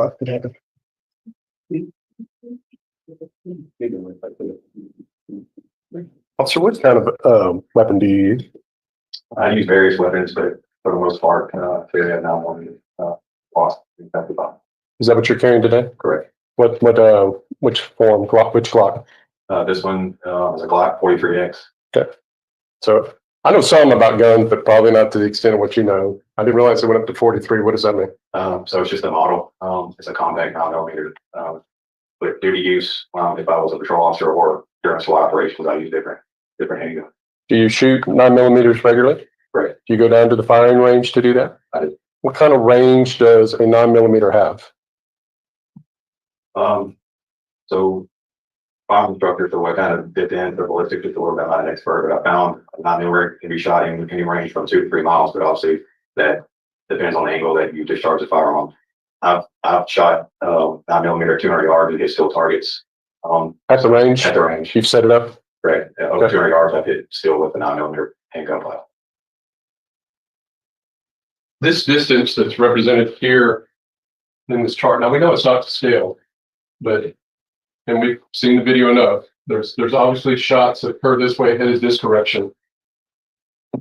I'll be specific. There were shots from 11th Street going on to Liberty, right around the alleyway. What would you estimate that? Well, before I ask you the estimate of that distance, could you comfortably, with your 9mm, shoot that distance? I could. Is that a fairly normal distance that you've practiced at the firing range? Yes, it is. What would you estimate that distance being? Give or take 35 to 40 yards. So within 50 yards. Correct. So half of a football field, as far as that's concerned, would be the extreme as far as that's concerned. How proficient, I'll put you on point, detective, but how proficient are you at 50 yards? Pretty good. Okay. Now, if we extend that out to, I think you said you set them up at 200 yards, that's 2 football fields. Get less proficient at that distance. Okay. All right. So, let's just back this video up to where I had the time marked at 1:51:43. Go ahead and unzoom it for the moment. Let's get back to 1:51:43. I'll cue you for that. Now, before we really focus in on the video, there's a concept in the law called the duty to retreat. Maybe? Tell the jury what that means. So I guess there's a caveat to Texas standard law, but it really, I guess, pertains to a duty not retreat, especially in the law enforcement aspect. A lot of people think that we should run away from danger instead of, taking care of it head on. The duty to retreat, from what I know about it, usually falls on police officers. Like I said, Texas, the stand your ground law actually is for all citizens that you felt threatened, you don't have the duty to retreat unless it's an option. And that's what I felt in that instance, that Charles had no way to retreat, and he did what he did. And it puzzled me that why Stephen wouldn't just run to his car and get it and drive off. That he felt like he needed to run 40 or 50 yards to get a gun, to come back, shoot the car, and engage in gunfight. You're getting the idea where I'm headed with this question. So at 1:51:43, which is the defense is floating the theory that something happened. Objection. I'm not floating anything. I'm trying a case in front of this court. There's no flow to it. I'll reword it. Fine, just think. I'll reword it. Thank you. The defense is suggesting the hypothetical that a gun was flashed causing people to run. Did you see any evidence? Did you yourself see any evidence to suggest that? I did not, and I thought during my investigation that that was the fact that they were running because Charles pulled a gun. Why would they not leave the scene too? What would make you just get in a car and back up just to stay there, especially in the line of fire? So when I thought about it, is if you're going to leave, why not just pull back 20 or 30 yards and then get back out of your car and want to be able to see what happens? So what I thought is if the gun was pulled, why would they just completely leave the scene? All right. So in particular, we do know that some of the people, like you just mentioned, if we accept what that is true, if somebody pulled out a gun, all right, would it justify somebody else to go to their car, retrieve a gun, and take action shooting at an individual? Under normal circumstances, no whatsoever. I would know who would want to do that. Would you charge somebody in that scenario if I flash a gun at you and I was unarmed? Yes. No. I would not make sense. Oh, Right. If you did in that same scenario go and get your gun and come back and confront me, would you be someone that would get charged in that scenario? Depending on my actions. Okay. would you So just flash on me? this time frame, 1:51:43, I'm going to have her press play. We're assuming that the fact is true. Somebody has flashed a gun. We see 2 people get in cars. Pause it. One's backing up right in the white car. Correct. And the time frame here is 1:52 flat. correct? Correct. And we saw one person get to the silver car, correct? Correct. And we saw Mr. Angelle run to his car, correct? Correct. Press play. Pause. What does Mr. Angelle do in that 11 seconds since we played? To my investigation, he armed himself with a handgun, walked around Mr. Nichols' car, and instigated the whole totality of the circumstance and situation by discharging his firearm to Mr. Nichols' car. And is either that white or that silver car, have either one of them left after the, I'm using the term hypothetical, where someone supposedly has flashed a gun? No. Press play.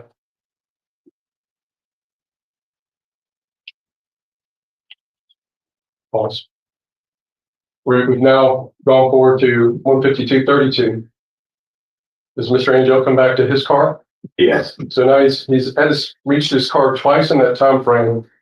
And you were saying from a common sense point, if you could have left, right?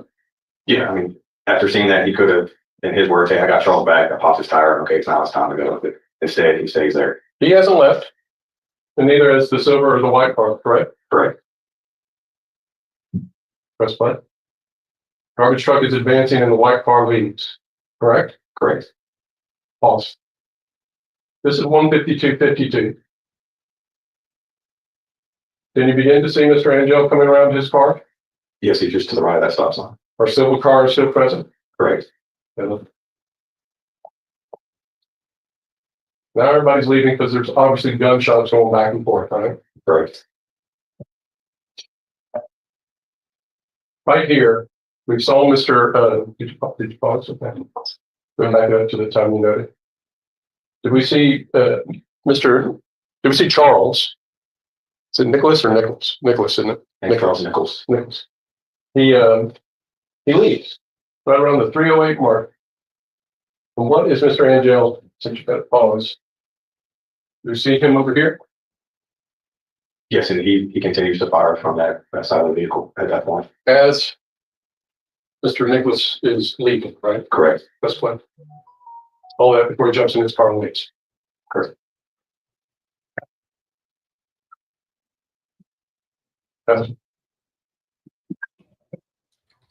Detective, I got some questions.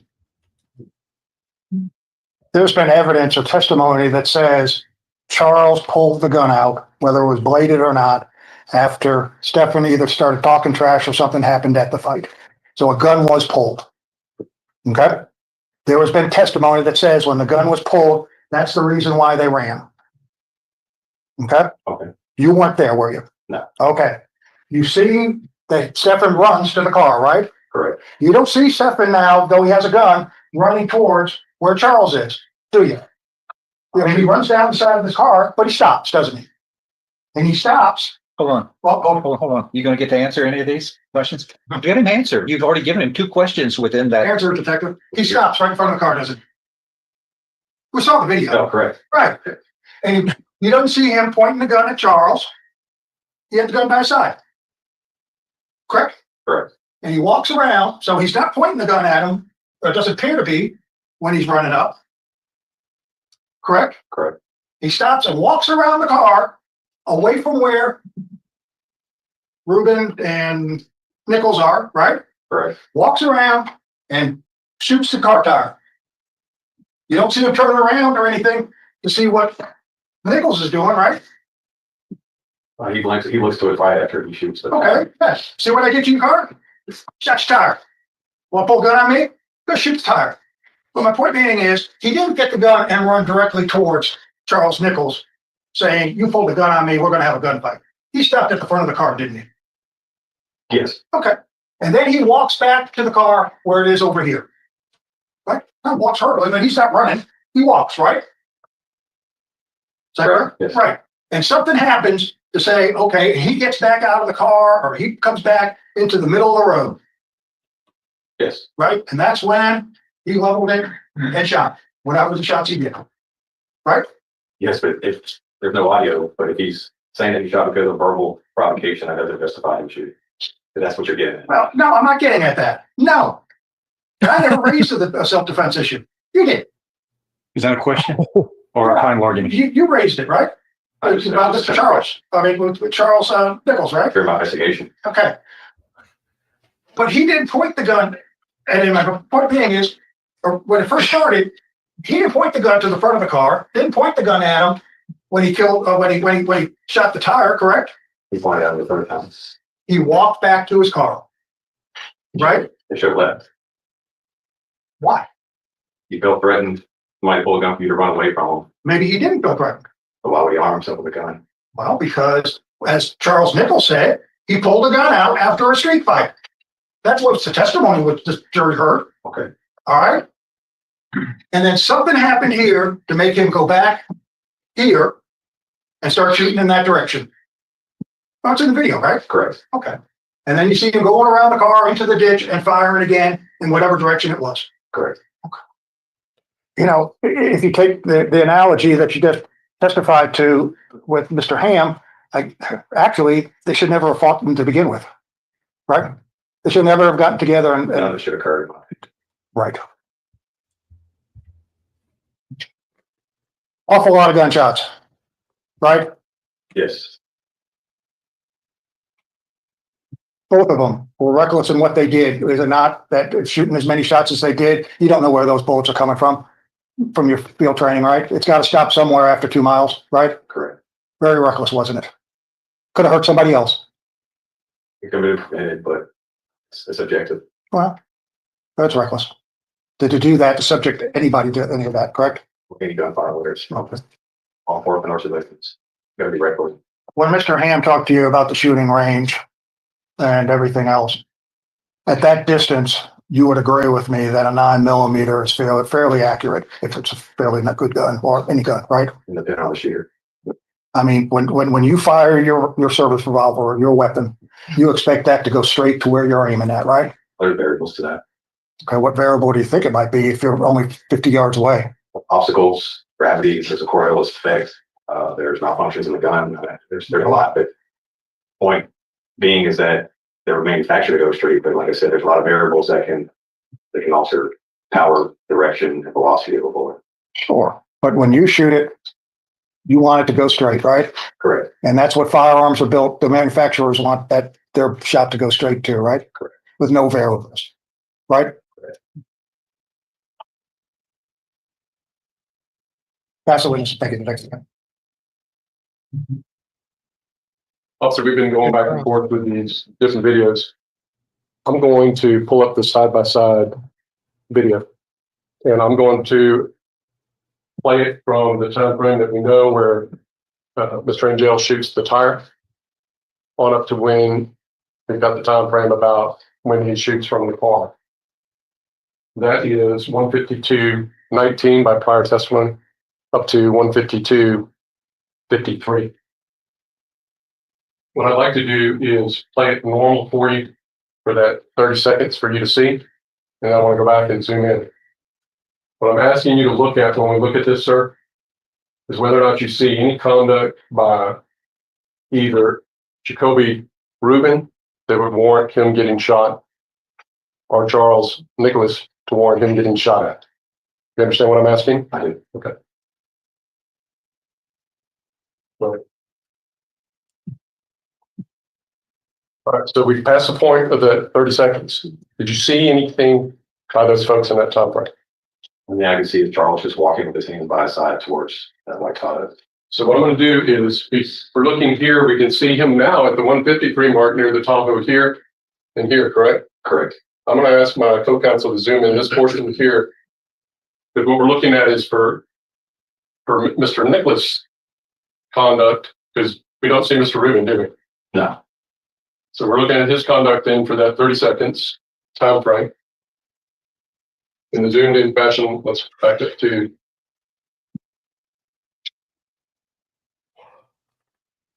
$52.19. Good. Very flat. You see the shooting here? Go ahead. Tell me when you see Mr. Nicholas. There. All right. So when you said there, I looked at the time frame and it's at 152:56. But back it up a little bit. Go ahead, back it up. Let's go and back this up to where it says 53. All right, stop right there. Do we see I've got my co-counsel with this on the front view of this camera. So we see him anywhere in this viewpoint here.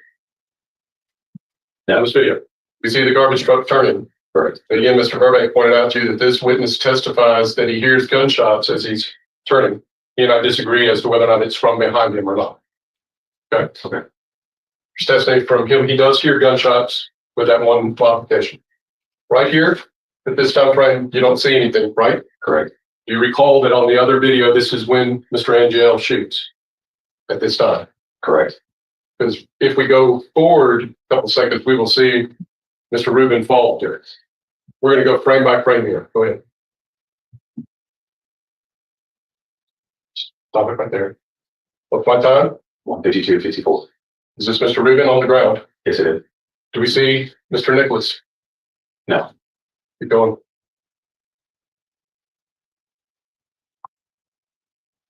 Well, let's just stop when you see him. He's right there, and you can't see it, but I know Where? underneath the bush to the right. Right Here? there. Yeah. You walk right, he's right there. You So see him you- step out. Am I right that it's here? Yes. What time does it say? 1:52:56. That would be 3 seconds after the shot. Correct. Roll it for regular play. Pause it. I had it paused. We're now 1 second after 1:53. What position is his hands with the gun? And this is Mr. Nicholas by the time. He's not going to see clear. He's in, I guess, a defensive squat. The firearm's kind of at his waist down. Pointing down, isn't it? Correct. Moving forward. Frame by frame. Still squatting, isn't he? Yes. Tell me when you see him raise that gun up.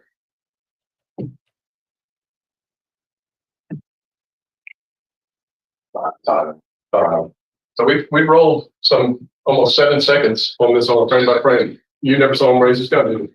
No. Past weeks. Question, Jim. All right. We're going to take a break, ladies and gentlemen. 5-10 minutes. Stretch your legs. Report back outside. Thank you very much. Everybody else remain Okay. seated while the jury exits first and the witness visits you. Thank you, sir.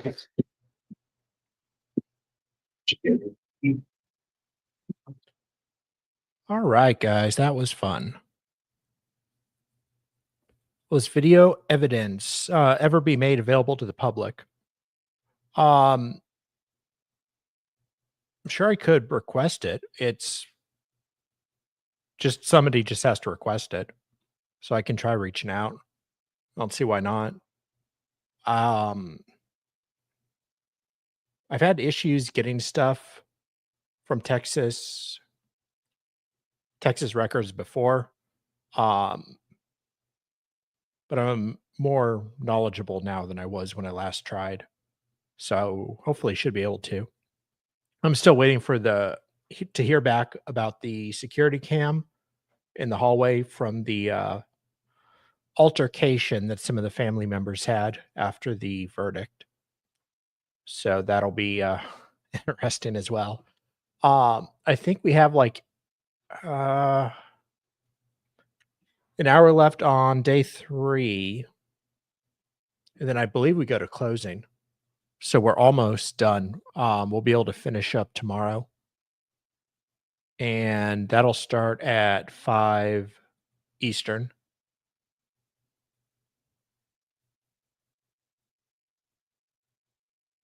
So yeah, we should be able to get through all that. So yeah, this has been fun. And I'm going to end here, guys. I will be back for tomorrow for courtroom roulette at 10 Eastern. So, Louise, thank you for helping out and everyone for being here. Hope you guys have a great night, and I shall see y'all tomorrow. Bye.